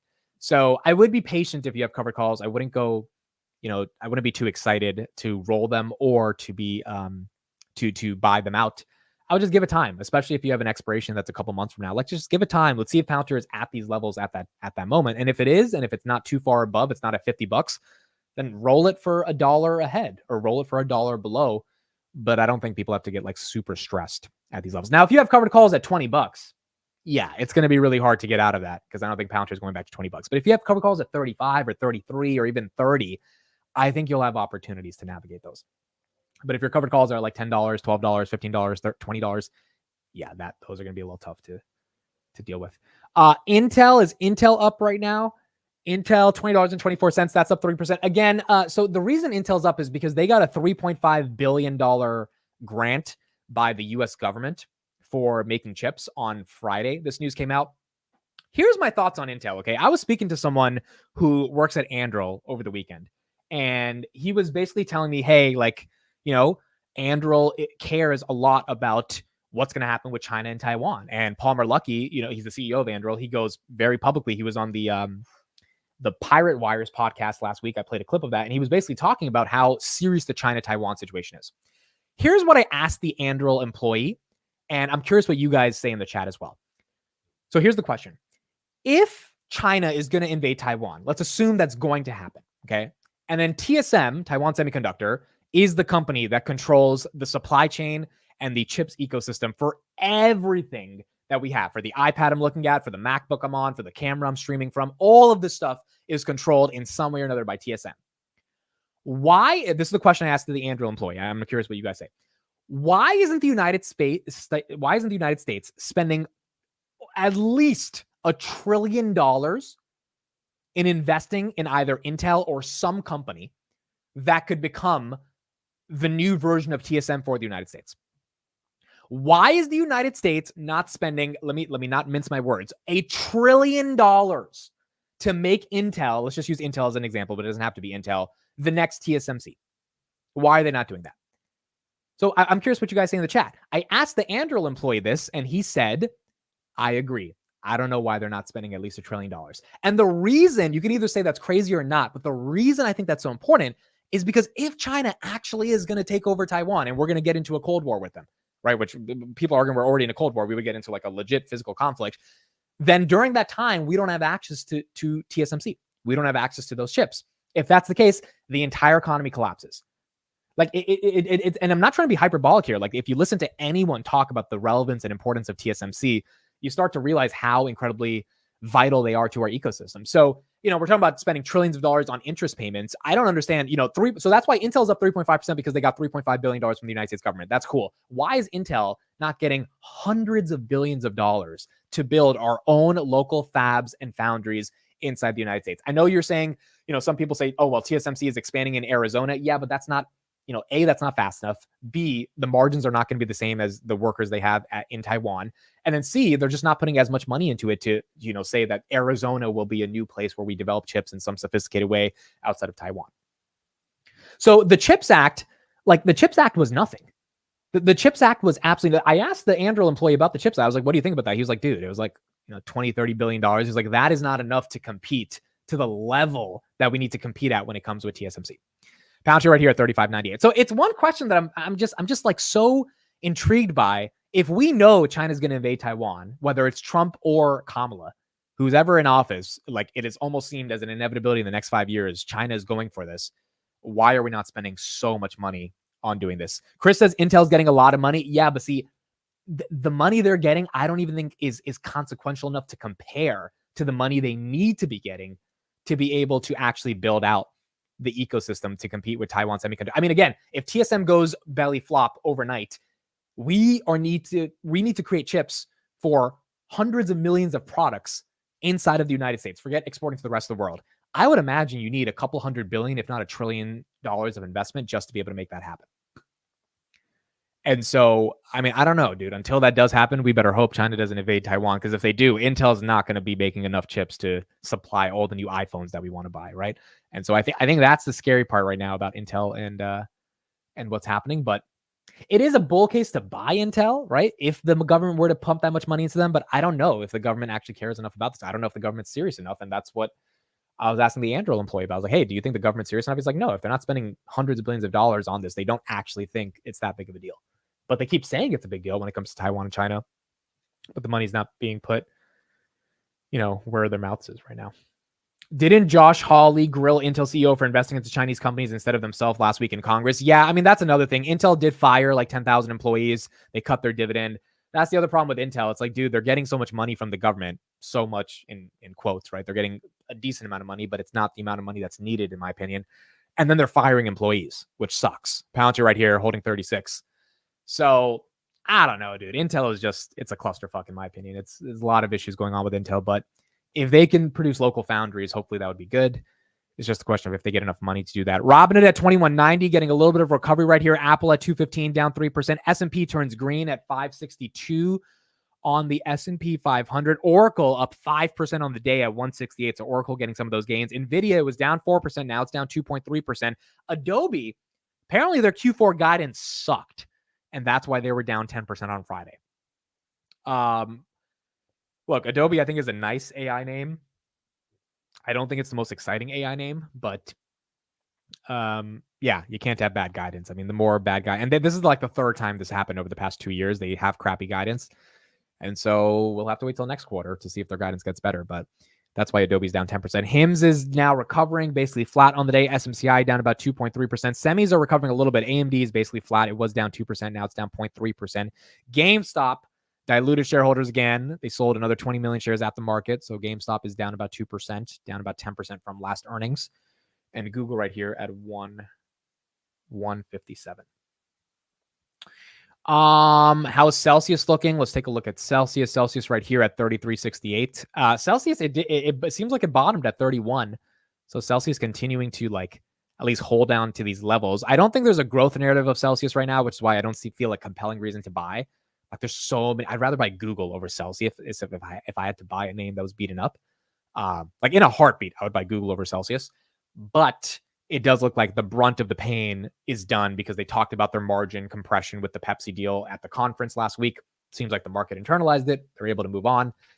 But now they're going to need to have really good results for the market to continue to expand those multiples.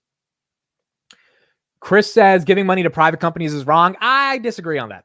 I disagree. I think there are certain moments where you do have to give money to private companies, especially if it's a matter of national interest. Like at that point, the defense contractor shouldn't exist if giving money to private companies is wrong, right? I think like at that point, the Tesla subsidy shouldn't exist, the $7,500 EV credit, because that's basically the government giving money to a private company. Or, I know Tesla's a public company, but I get what you're saying, Chris, because it's like not a nationalized company. But no, I think there's certain instances where you have to get money. SpaceX, yeah. SpaceX just got $1 billion from NASA. There are obviously certain instances where the government should give money to private companies. The question is the ROI that they get from that. And so if the government gives $1 billion to SpaceX and they get a massive ROI just in terms of however you want to measure it, that's a good thing. Same thing with Palantir. Oh, by the way, I didn't get to show you guys. Palantir got a $99 million contract last week, or this was on Friday, from the Army around UCML, which stands for User-Centered Machine Learning. And if you don't know what that is, there's a nice blog on Palantir's article. They published that back in January.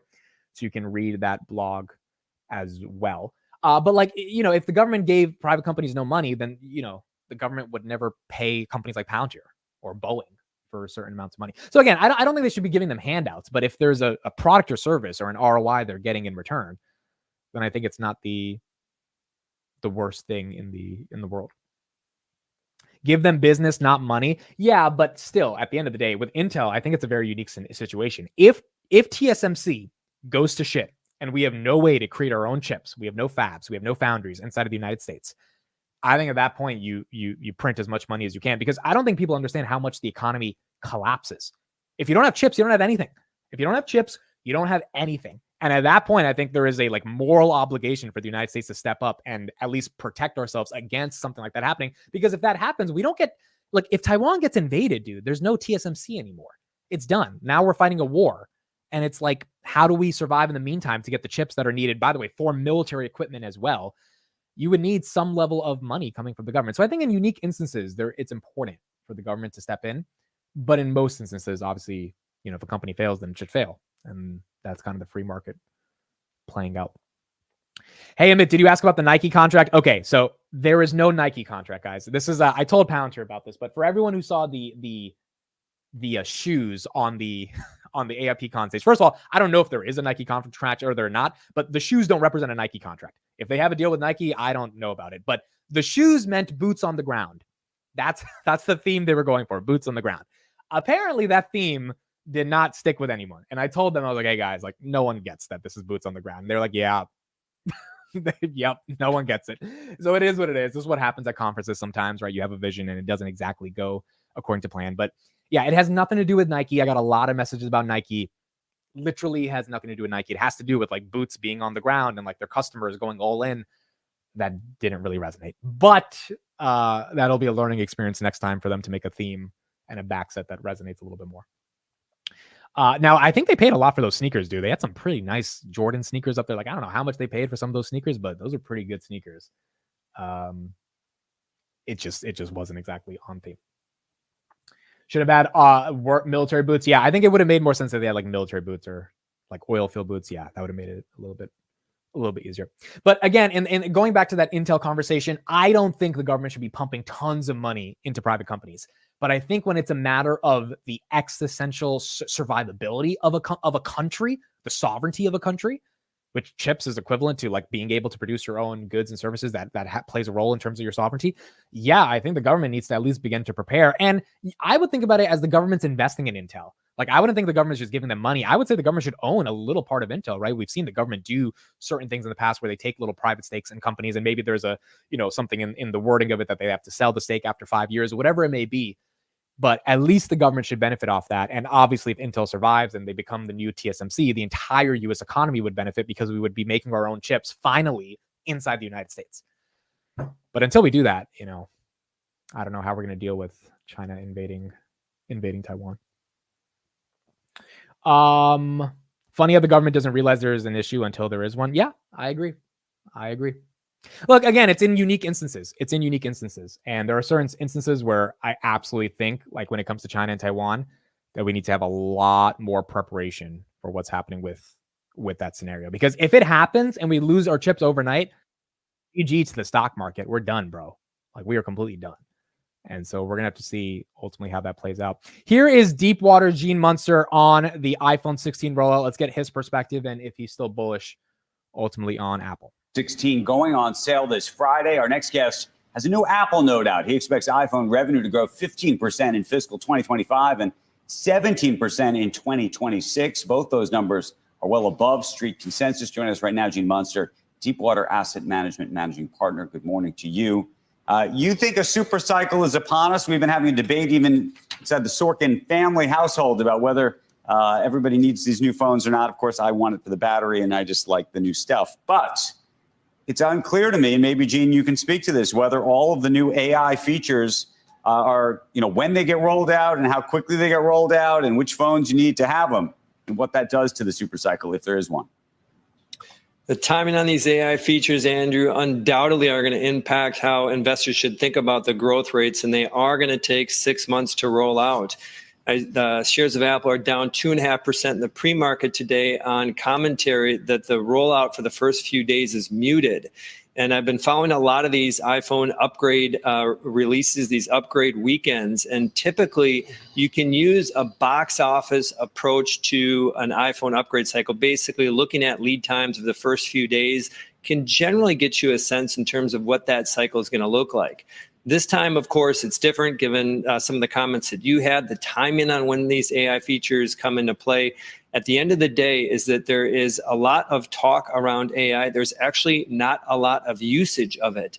And ultimately that consumers need to use these features to get excited. I think that's going to happen. I just want to put a finer point on this. A lot of talk and not a lot of usage. OpenAI now is given the number of their weekly subscribers, their users. It is 200 million. That puts the dailies probably somewhere around 75 to 100 million. Facebook, Google have 3 billion plus dailies across their properties. There's a lot of talk of AI. There hasn't been much usage. I think when consumers actually get a hold of these features, you're going to see a significant increase in that. And just want to quickly, you gave some pretty aggressive, you pointed out my aggressive numbers in terms of what iPhone's going to grow. It doesn't take much to get there. We can walk through what those are, but I think that this is that 15% versus the street at 7% is most achievable. So, but here, I think the question is, talking about a movie box office kind of weekend opening, whether we could have a muted opening this weekend, if you will, coming up when it does physically get released, and then whether there's almost a second bite at the We got Palantir breaking out. We'll let this finish, and then we got Palantir here at 36.27. Apple come Christmas time, or maybe even to sometime in 2025, when more of the AI features get effectively released into the operating system. and more people start talking about how they're able to actually do things that they can't do right now. Yeah, undoubtedly, this is a different cycle than they've ever had because the software is the lead feature. Typically, of course, it's hardware. Hardware is something that people can see, they can understand before they even own the phone. And in the case of these features, it's conceptual for most people.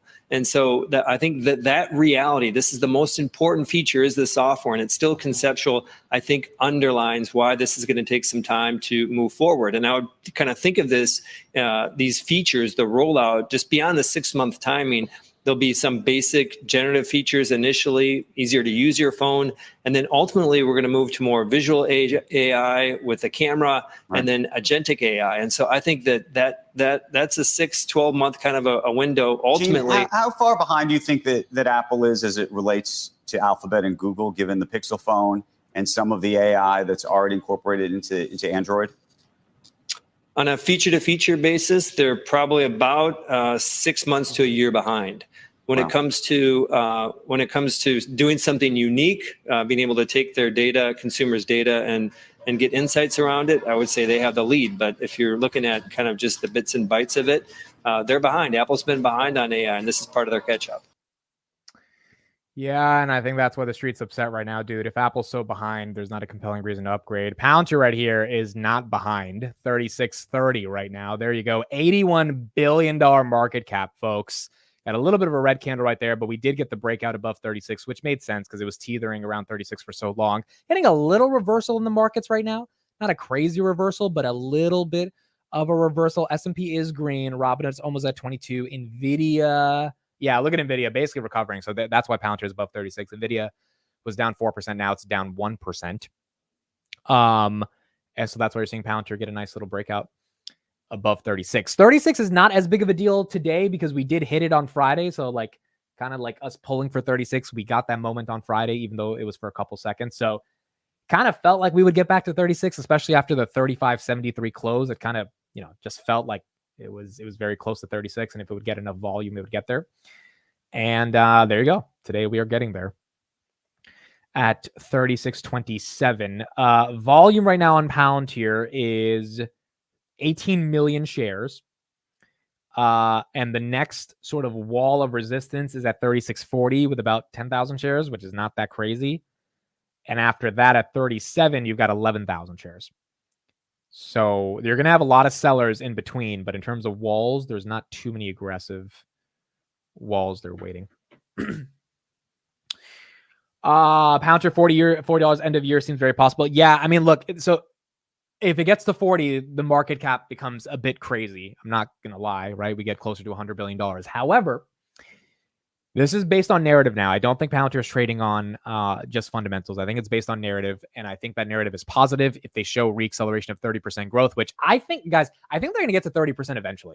Like, there's no doubt in my mind Palantir will see 30% year-over-year growth again. The question is this quarter, next quarter, or Q1 2025. I don't know. If it's this quarter, then I think it's going to be very exciting. If it's next quarter, then we just have to wait a little bit. But when we get back to 30%, will still be expensive, but at least we'll be able to say, hey, it's a software company that's legit growing, compounding. It's not just putting up relatively crappy numbers. So I think from that perspective, along with the hype that exists around Palantir, you could see a lot more momentum. The short float as well on Robinhood and Palantir came down aggressively. So Robinhood, the shorts went down by 36%. Remember, they have that 1% match on the brokerage transfer. They brought that back for the month of September. I said this last week, but one of my friends took over $25 million from Fidelity and put it into Robinhood. So we got $250,000 just for doing that transition. That's the type of money that Robinhood's getting this month because of that brokerage transfer. And then Palantir, the short interest went down 10% last week again. And now it's only 2.7% of the stock is sold short.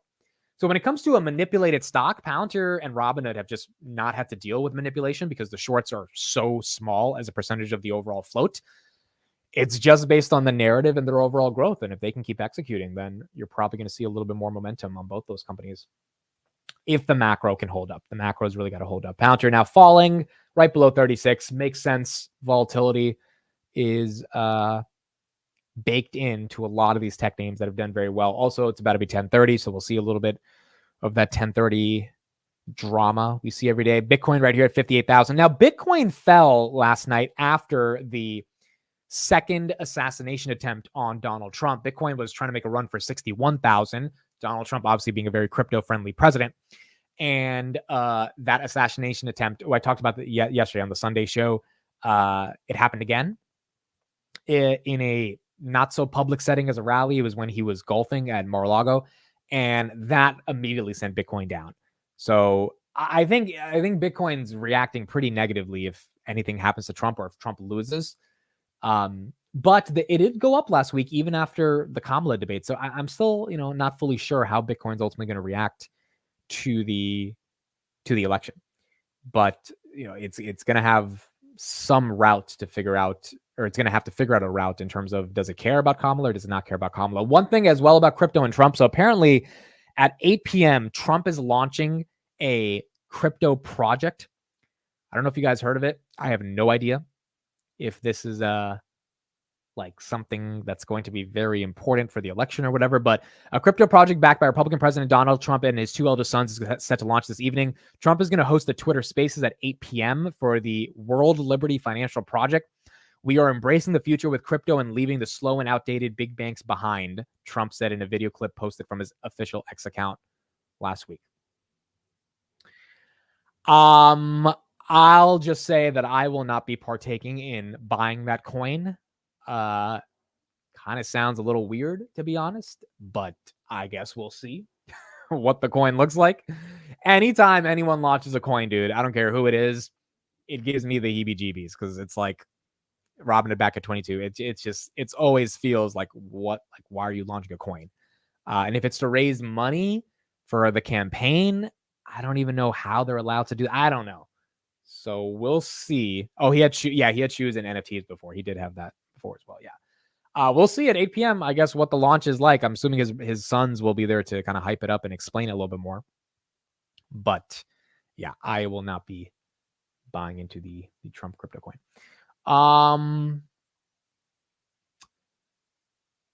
Trump did. Yeah, the Taylor Swift stuff. So Taylor Swift endorsed Kamala last week, and then Trump tweeted over the weekend that I hate Taylor Swift in all caps. It's kind of funny. He was like pretty aggressive against Taylor Swift. And then I remember I woke up on Friday and I was like, Elon Musk just said he's giving Taylor Swift a baby. What is going on? Like, it was a very, very interesting last week with the debate. But I think I'm just getting tired of the election. I just want it to be over with. I wanted to figure out what happened. There was a good breakdown I saw over the weekend. Apparently 20,000 votes, which is 0.00057% of the American population, decided the 2020 election. And when you deduce the 7 swing states that actually mattered, it came down to 20,000 votes. I think it's going to be the same in 2024, dude. Like, California is going to Kamala, Texas is going to Trump, and then you've got Ohio, Wisconsin, Pennsylvania, and a couple other states that are going to determine who wins. So it's going to be pretty damn close, and we're going to see what happens. I kind of want to get it over with and let the market digest it and move on, but we'll see. We'll see how it ends up happening. NVIDIA right here at 118, starting to recover again as well.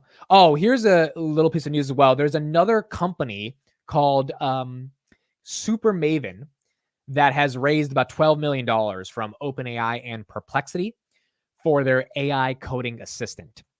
Now, I don't know if this company is that amazing or not, but it is going on this theme that, hey, there's a lot of money coming into these AI startups, and ultimately these AI startups are going to be the ones buying all the GPU and all the compute from NVIDIA, the hyperscalers, etc. So we're starting to see a little bit more of these startups catch momentum, and the question is just going to be, can that momentum translate into real ROI and actual earnings growth? Let's go to CNBC, get an update from them, and then we'll keep going from there. As we kick off a big week, midweek, we get the Fed meeting, and we've got a mixed picture here. The 10-year yield a little firmer, 3.6%, but the 2-year yield continues to move south, 3.572%, as the odds of a 50 basis point cut have increased. We're 30 minutes here into the trading session. Here are 3 big movers we're watching. I mentioned Apple. Shares are under pressure following 2 new reports that iPhone 16 pre-order sales are coming in less than expected. Much more on what we know ahead on the show. Charles Schwab headed in the opposite direction after announcing it expects third quarter results to finish in line with its July business update.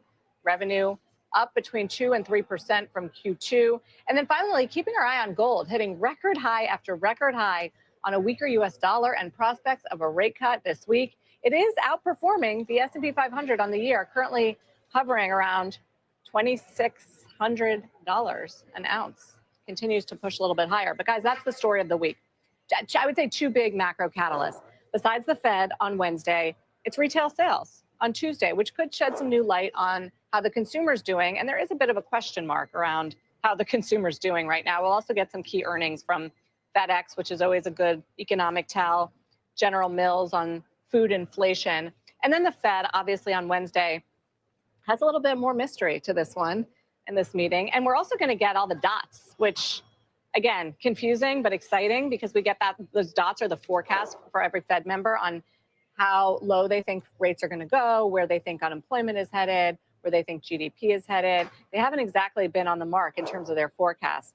But as for the uncertainty going in, Bank of America had a nice chart on just how uncertain this Fed meeting is. They look at the spike. This is the implied probability of a 25 basis point cut. Again, every Fed meeting for the past 14 months, we've known they were going to pause. This one, we have no idea what type of cut they're going to do. And it shows that it really only recently got so high, above 50%. And by the way, that's out of date because now there's more than 50% odds that they're going to go 50. They're going to go a double. Does the data justify that? I think that's going to be a good debate around the table at the Fed because while the data has showed softness, it hasn't showed collapse and it hasn't showed recession. But a number of influential voices have come out and said, front load it, show them you're serious. You're over tightening right now, given the data, what's happening on inflation coming down, expectations are low. So go 50. They've got a real decision to make here. You know, not even a week ago, we were talking about not particularly likely they would go 50. Agree. What has changed? I mean, other than these influential voices you referenced, unclear to me whether these voices, they're not around the table. So yeah, I'm trying to understand it because again, the idea that now the market is expecting 50 potentially, right? More than 50% chance. Yeah. I agree with you. So what has changed is we did get more inflation data last week and you can read it however you want. Those that are rooting for a 50 cut say, well, the little pockets that were a little hotter than expected on inflation were very temporary and very laggy kind of indicators like shelter, which should come down, looking at all the private sector surveys there. And then they look at jobs and and also a mixed picture. You could read it however you want. The 50 basis point cut can say, look, there's more evidence that job growth is weaker and that the Fed has to get out ahead of it. There's also the refrain that continues to come in that if you look at the 3-month average of job growth and the unemployment rate, if it goes 0.5% from the low of the cycle higher, which we have, that always precedes a recession and a bigger spike in unemployment. And some people are just paying more attention to that than others. Bill Dudley is one of them. And I always highlight him because he made some comments about this on Friday. He wrote an op-ed over the weekend for Bloomberg. The Fed should go big now. I think it will. He used to be on the New York Fed. He hasn't been there in a few years, but he still clearly remains, I think, an influential and respectable voice. We spoke to John Paulson on Friday. You know, we talked a lot about obviously the election and what he thinks is at stake here, huge for the economy. But he did say that he also thinks the Fed should go big. Listen to this comment. Personally, I think the Fed is a little behind the curve. Rates are 5.25 plus, and inflation's down to the 2.5% rate. So we have almost 3% real interest. So I think they've seen enough data that they can start bringing rates down. And I would suggest more aggressively would be better. So I'd be for a 50 basis point cut rather than 25. Carl, I think my biggest question is if they do go 25, if they just don't have the votes to go double because the economy looks okay, then would we see financial conditions tighten? Because at this point, that would be a surprise because the market has tilted in favor of the 50 basis point cut. And that would go against what they're trying to do, right? And what she's speaking to there is also important because when we get those rate cuts, we're going to have net interest income decline for not only banks, but also other fintechs, along with high yield savings accounts that are giving a decent amount of return at 5.5%, those are going to have to start to go down as well. So there are definitely some unintended consequences that happen if we cut aggressively by 50 bips. But for a company like SoFi that can increase their lending, if they have rate cuts, those can be maybe eaten up in terms of the unintended consequences by growth. Same thing with banks that will have their AOCI losses start to go down because rates will come down, which means their tangible book values theoretically should go up, even if there are some, less incomes coming in from net interest. They're able to make it up with more business activity and capital lending. So there's a lot of different things I think the market's going to have to figure out on Friday or on Wednesday when we get that decision. But we're going to have to see how the market interprets it. Chris says, wouldn't rate cuts be bad for Palantir? There is definitely an argument that if Palantir has rate cuts, the cash, which is about $4 billion that they're collecting interest income on, would go down.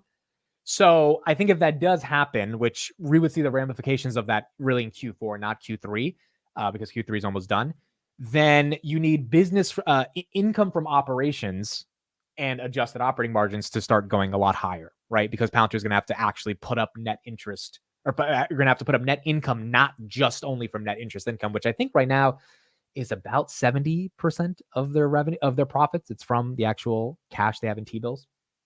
So yeah, and I think this is one of those quarters where going to Q4, they're going to have to really show not only stronger growth on the top line to justify the valuation, but also stronger growth on the bottom line when interest rates do come down, if they come down by about 100 bips by the end of the year. The one thing that is interesting though, a lot of the people that are upset that companies are only profitable because of net interest income, because of, high interest rates. I don't know if that's the biggest bear case for a lot of these companies that achieve GAAP profitability because of that. Because at the end of the day, as a company, you have to survive in any scenario. And in 2021, when interest rates were low, there was different ways to grow. In 2024, when interest rates are the highest they've been in 40 years, you have to find a way to grow. So if you've got, like Robinhood had $6 billion in cash, or Palantir has $4 billion in cash, and you're able to get 5.5% of returns, as long as you can subsidize and take time for the rest of the business to grow and expand the margins so that when those interest rates do come back down, you're able to show more healthy growth from the income from operations. I don't think it's a big deal to be profitable in the meantime from the cash you have on hand. I mean, if the government's going to give you 5%, then take the 5%. But it just means you've got to have your shit together when you get out of that high interest rate environment. And I think Palantir, if you see the adjusted operating margins, they went from 17% to 37%. Like, it's getting to the point where I think those margins are going to catch up so that income from operations is not, in a horrible situation. Elizabeth Warren is urging for a 75 basis point cut. Really? Did she just say that right now? Dude, 75 would spook the markets. Yeah, Elizabeth Warren wants 75 basis points, so Elizabeth Warren and other Democratic senators, this just happened right now, are urging the Fed to cut rates by 75 bips. Dude, if I was J-Pow and I see these headlines, I would just be like, what is wrong with you, dude? Like, what is wrong with you, fam? We got to chill out here. We got to chill. If we get 75 bips, dude, we are in a recession. There's no way about it. Because the Fed is that desperate to cut. This is basically what they did in 2020. The pandemic was beginning in March and they cut aggressively and they were like, hey, let's try to solve this recession. And they really didn't, because obviously we had a pandemic. So I think it would be tough to see if that happens. We do have a new interview right here with Joe Lonsdale. Shout out to Arnie for posting this. He's a co-founder of Palantir. Let's get his perspective on AI and what he's talking about right now. And Elon Musk were actually competing with separate companies, Infinity and X, and they merged to become PayPal. And a bunch of other competitors were there too. And the biggest challenge in that sector, well, one of the biggest challenges was cutting down fraud. I think the company was losing $7 million a month or something back in a time when that was a lot of money 22 years ago. And, I think our competitors went bankrupt. And so we had to basically build analytical systems. And right around this time, 9/11 happened. And we saw the government in DC respond by spending billions and billions of dollars. And the stuff they were spending money on was so much less sophisticated, so much behind the things we'd figured out in Silicon Valley. And this was kind of like a stomach punch for me, because I'd grown up as such a patriot, and you learn about the NSA and you learn about our DOD and how far ahead. Like, the NSA was doing things in the 70s that no one can even explain why until 15 years later. They were so far ahead. And it was this real gut punch to see, wow, these guys are now way behind. And it was scary. Like, we're under attack. There's people who hate us and we're way behind. We better go in and help them. And so we both wanted to get the bad guys and make sure civil liberties were being protected. That was a true start of the mission. And I think we succeeded. We stopped lots of attacks. We got a lot of the bad guys, and we helped put in these civil liberties structures that now run 40 allied countries for how we use data safely and securely to prevent attacks and stop the enemies. And now joining the S&P 500, Joe, a tremendous milestone. What are some of the lessons learned, do you think, from Palantir? Well, these things take a long time. First of all, I think a lot of people, they assume this is something where you just like do something and make a lot of money and have a lot of impact in like 5 or 6 years, and that's almost never the case. Like, SpaceX, I think, was started in 2002. Palantir we started working on in 2003. Didn't really start building till 2004. So it's now 21 years ago since we started working on this, and that's how long it takes to build a generational company. It takes a lot of persistence. And thank goodness, I've not been there for the last decade, although I've been an advisor. Thank goodness there's people like Alex Karp, my Stanford roommate and co-founder Stephen Cohen, people like our CTO Shyam Sankar, Aki, so many others who have been there almost all the whole time and who are still working and scaling it. It's really, really impressive. It's really rare to get people who could do something like that for 20 years. But doing important things is hard. It takes a long time. It takes a lot of persistence. A lot of people wrote off Palantir. I still thought it was a smaller company, thought it was only doing services, which it wasn't. There's so many attacks over the years. So it's really fun to see the persistence and see them, have this really big kind of milestone last week with getting into the S&P 500. All right, let's get an update on Apple right here as well. On what is causing that drop in the stock. Of course, iPhone demand always at the center of many investors' expectations. Yeah, that's right, David. And it seems like, at least at first, the iPhone 16 could be off to a slow start coming off that first week of pre-orders. Now, the analysts on the street have been digging through all those ship times, going on the Apple website for those pre-orders, and they're seeing lower ship times, which comes off as a signal demand is weaker than last year. I'm going to point to Ming-Chi Kuo. He's basically the best analyst covering Apple these days. He says unit sales for the iPhone 16 appear to be down almost 13% compared to last year's iPhone 15 lineup. And guys, we have a bunch of bots in the chat, unfortunately. Sorry about that, but there's too many of them, so please ignore that. Gets a little worse here for the Pro lineups. Those are the more expensive phones. The iPhone 16 Pro appears to be down 27%, while the Pro Max, the top of the line model, down 16% year over year. Now, other analysts across the street had similar estimates this morning, but I want to also point to Bank of America, kind of adding this caveat here that Apple may be producing more Pro models this year, which explains those reduced ship times. Pre-order ship times also is, not the perfect gauge of demand, but it is the best we have now. And it directionally tells us how demand can compare to the previous year. Now, we also have to start asking, though, is the street narrative holding up that this AI-driven demand is going to create a sort of super cycle for this crop of iPhones? It could be, though, that people are waiting because the AI on these iPhones aren't going to launch for another month or so. And this is a kind of slow rollout with AI that's sort of gunking up the true view of demand. We're going to have to wait and see a few more weeks. But the iPhone officially launches this Friday, along with all those other products they announced. Guys, I'll send it back over to you. Who's buying an iPhone? Put it in the chat. Are you buying an iPhone at all? Are you buying an iPhone at all? Because I'm curious if anyone's actually buying it. $35.93 on Palantir, still holding 35. Nvidia 117. Where's Apple? 216. Damn, Apple's still getting hit. Damn, everyone's saying no, bro. Wow. Everyone's saying no. Chat says no. First year I have upgraded. I have not upgraded in a long time. Yeah, I mean, if you have the iPhone 15 like I do, I just don't see the reason to upgrade. I don't see the reason to upgrade.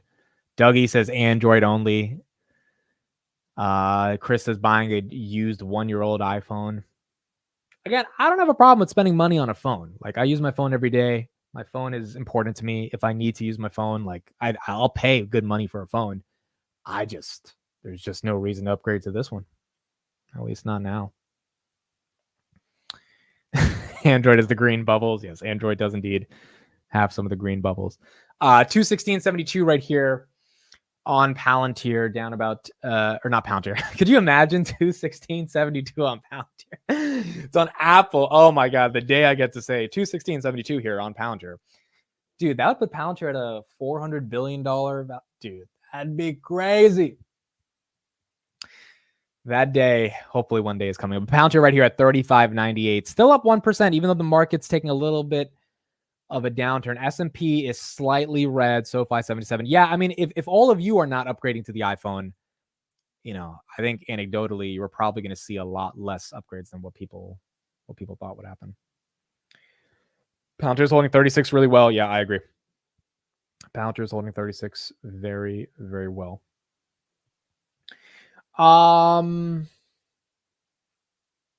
Yeah, well, also put in the chat what iPhone are you on? So we got Hermes is on 13, Derek's on 14 Pro Max. Someone's on XS from late 2019.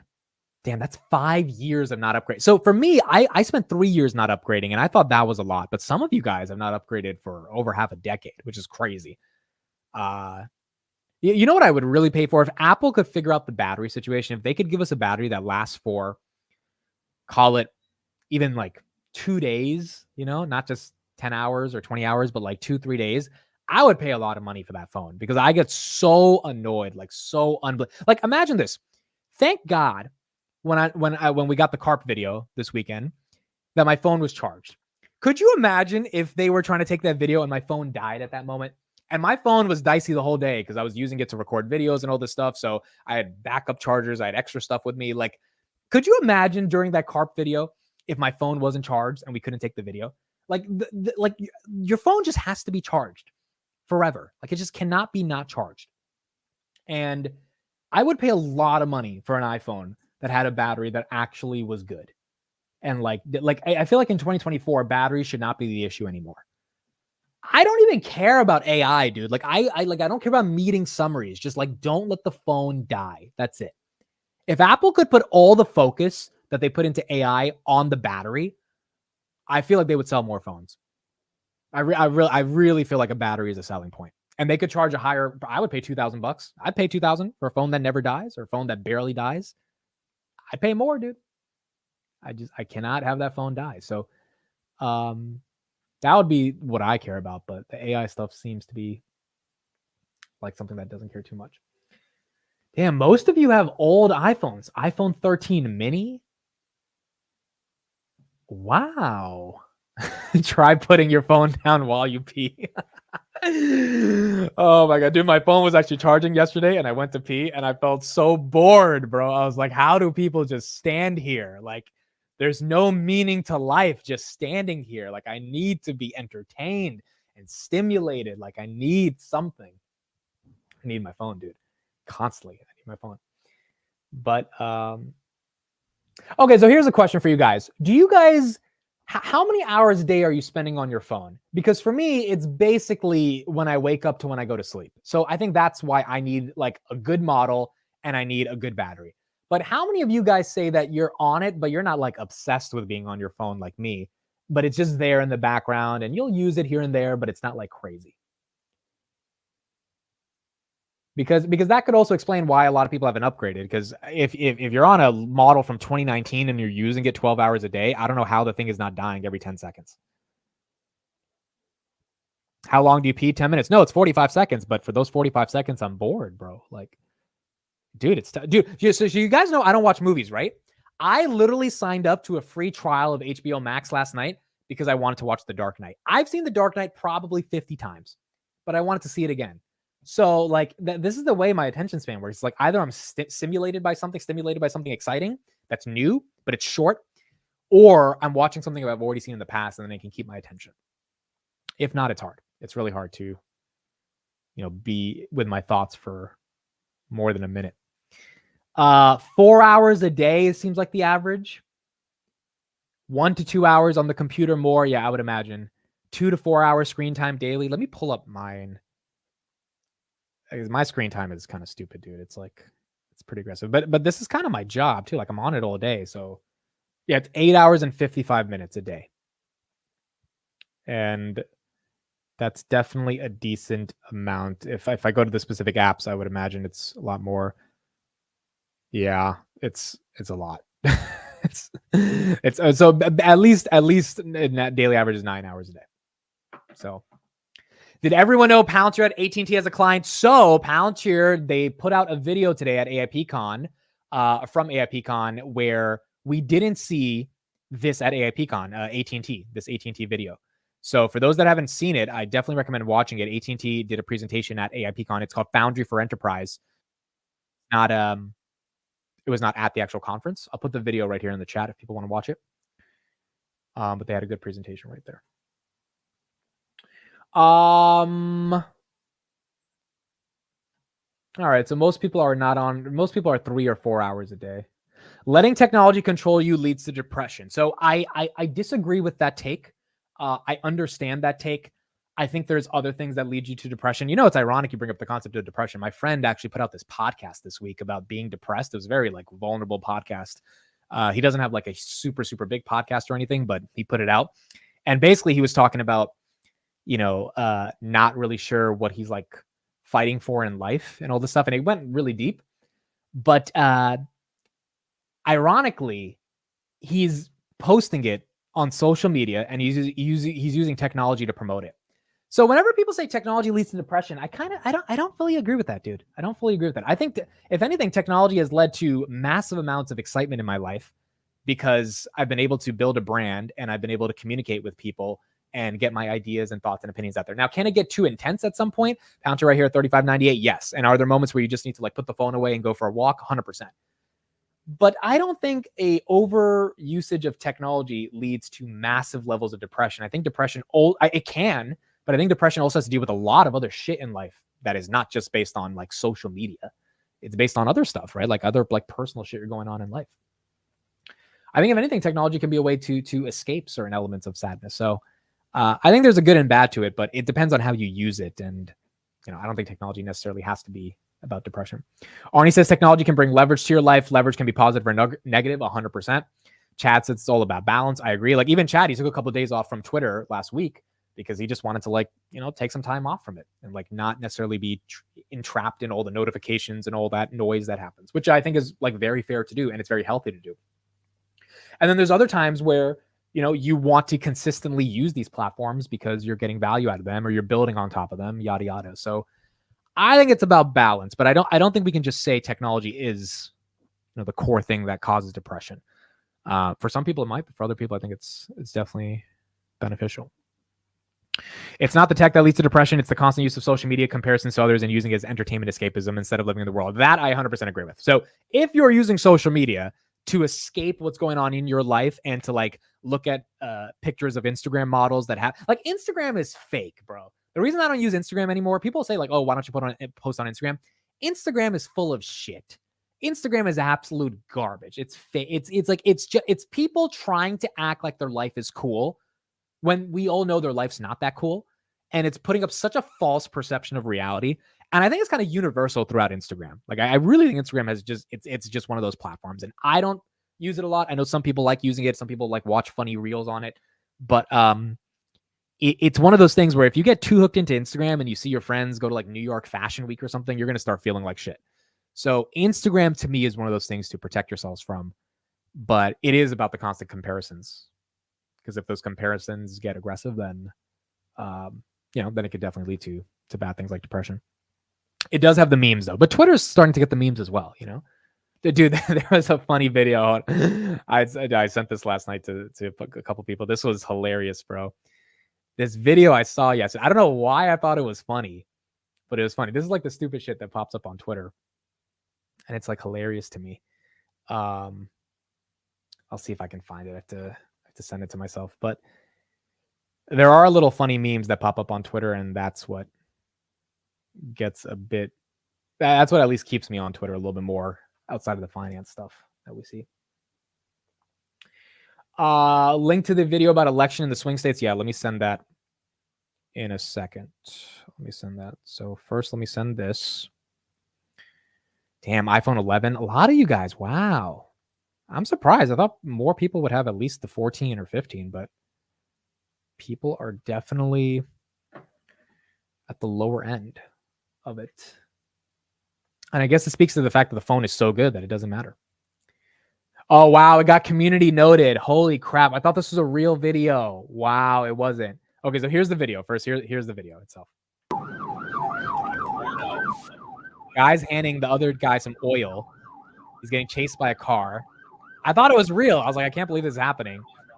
And then the dude unleashes the oil. It's like Mario Kart, dude. And then the car and the police car. Like, I thought it was funny. Apparently, this video is digitally altered by an Instagram user known for posting CGI car videos.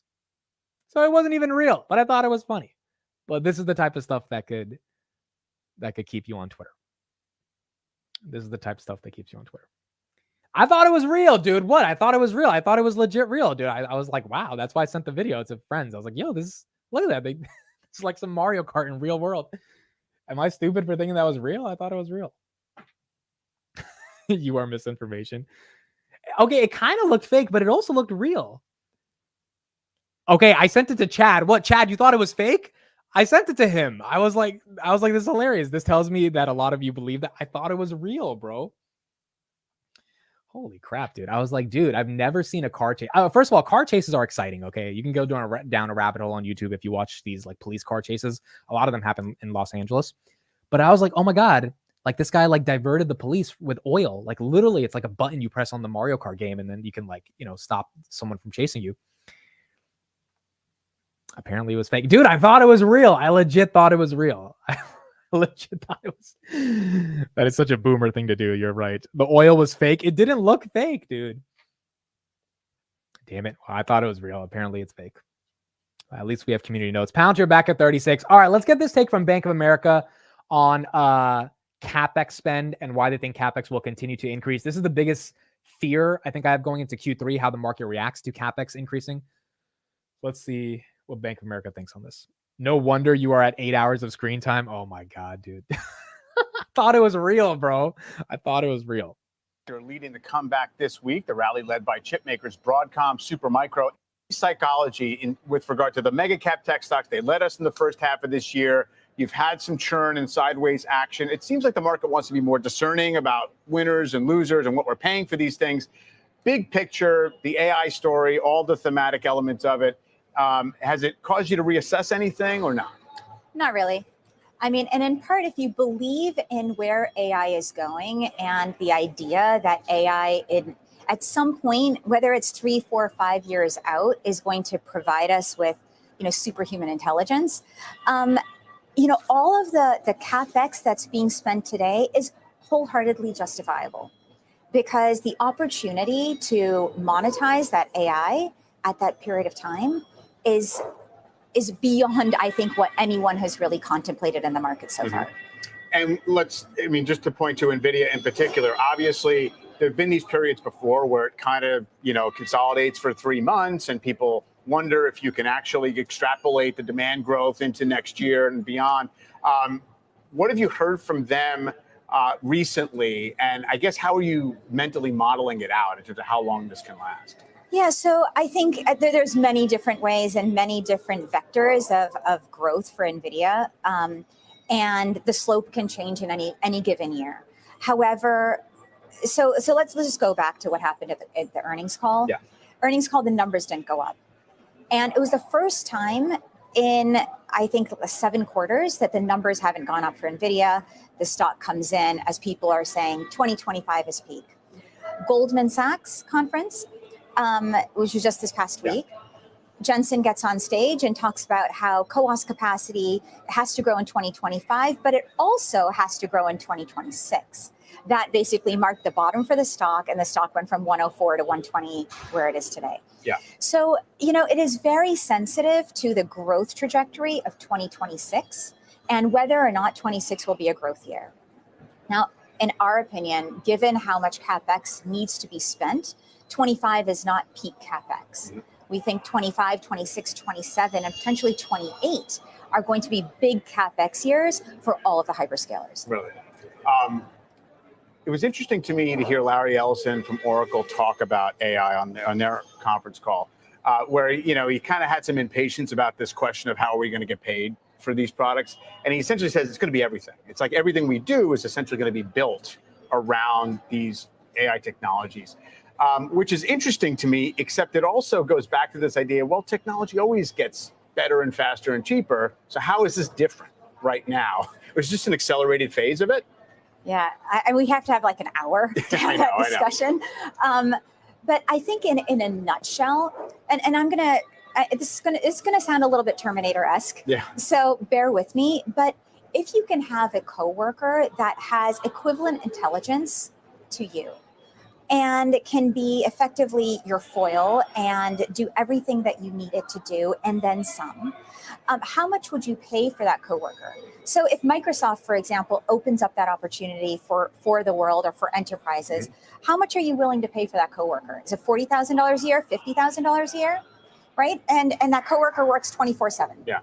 So today, Microsoft monetizes at a rate of about $1,000 per seat.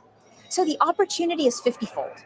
So when you put it in that kind of context, the big picture on AI is that it's a complete transformation of the technology and how we use it.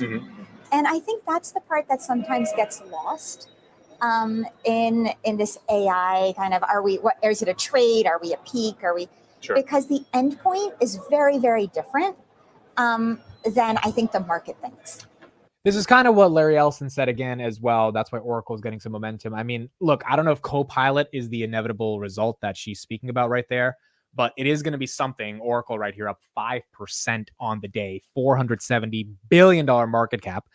It is speaking to the broader argument around a paradigmatic change in terms of how an enterprise operates. Whether it's, making a coworker that is as capable as a real human based on AI, or if that's a co-pilot or whatever else it may be. We don't really know the endpoint of what it looks like, but it will look like something. And I think institutions are obviously investing heavy in them, especially the Microsoft, Googles, Amazons of the world. So Oracle came out and they said their projections are going to be $100 billion in revenue by 2029, $66 billion next year. They raised guidance. That's why they're up another 5%. They were stuck at 130. Now they're close to 170. So it's been a hell of a week for Oracle. And then Larry Ellison did this interview where he said he had a dinner with him, Elon, and Jensen. And the dinner was basically him and Elon begging Jensen for more chips. So the hardware parts of this AI revolution, i.e. the chips, are getting a ton of momentum. I think everyone's waiting for the software applications of that to play out. And that's why you got a company like Palantir that, as crazy as people may think it is, that it's at $36 right now, $80.5 billion market cap. It's holding 36 on a day like this because the market is continuing to think AI is something that they will grow into. And again, 80 billion, look, it's a pretty crazy valuation right now, but if Palantir grows into it, it's not that crazy, right? If Palantir, if they grow 30% the next 2 years, they're going to be doing 6.5 billion by 2026. Now, I think the valuation would be above 80 billion by then, so you could still argue it'll be quote unquote overvalued. But if they grow into it, it's one of those things where stocks can be expensive for a long time and it doesn't have to necessarily come crashing down. Do I think there's an opportunity for it to come down? Sure. Do I think it has to? No, I don't think it has to. And so we're going to see kind of how it plays out. It was a Mexican restaurant and Jensen had all the corn chips.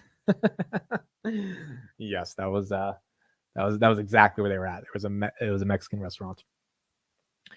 Didn't Burry own Oracle? Yeah, he did, but he doesn't own it anymore. Now Burry owns Alibaba. Oh, by the way, some news on Baba. So Joseph Tai, one of the dudes who I think he's a co-founder at Baba. He's a chairman at Baba. He's acquired over 1.45 million additional shares of Alibaba over the last few weeks and months. So you've got the insiders that are buying Baba up heavy. Makes sense. It's obviously undervalued. The China risk, though, is very real, which is why it's not going to get my investment. But yeah, you've got people buying a little bit more of the inside of it. And Burry is very bullish on Baba and JD. I don't think he has any more Oracle, though. I could be wrong. I don't think he has any more. I mean, let's check right now. Let's check right now if he has any. Let's see. Michael Burry, does he have Oracle? No Oracle. This is all he has.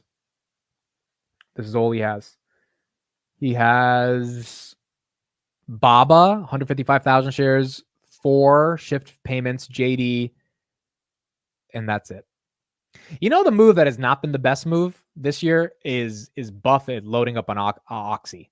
I mean, the oil stocks, obviously, given the prices have gone down, have not been the best moves. And I think Buffett's average is like 65 on Oxy. So either he didn't see the over supplying of oil coming onto the market, or he saw, little bit of, or he's just buying it because he wants to get in as soon as he can because he thinks there's going to be a lot more demand needed in the next couple of years. But that so far has not been the best purchase by Buffett this year.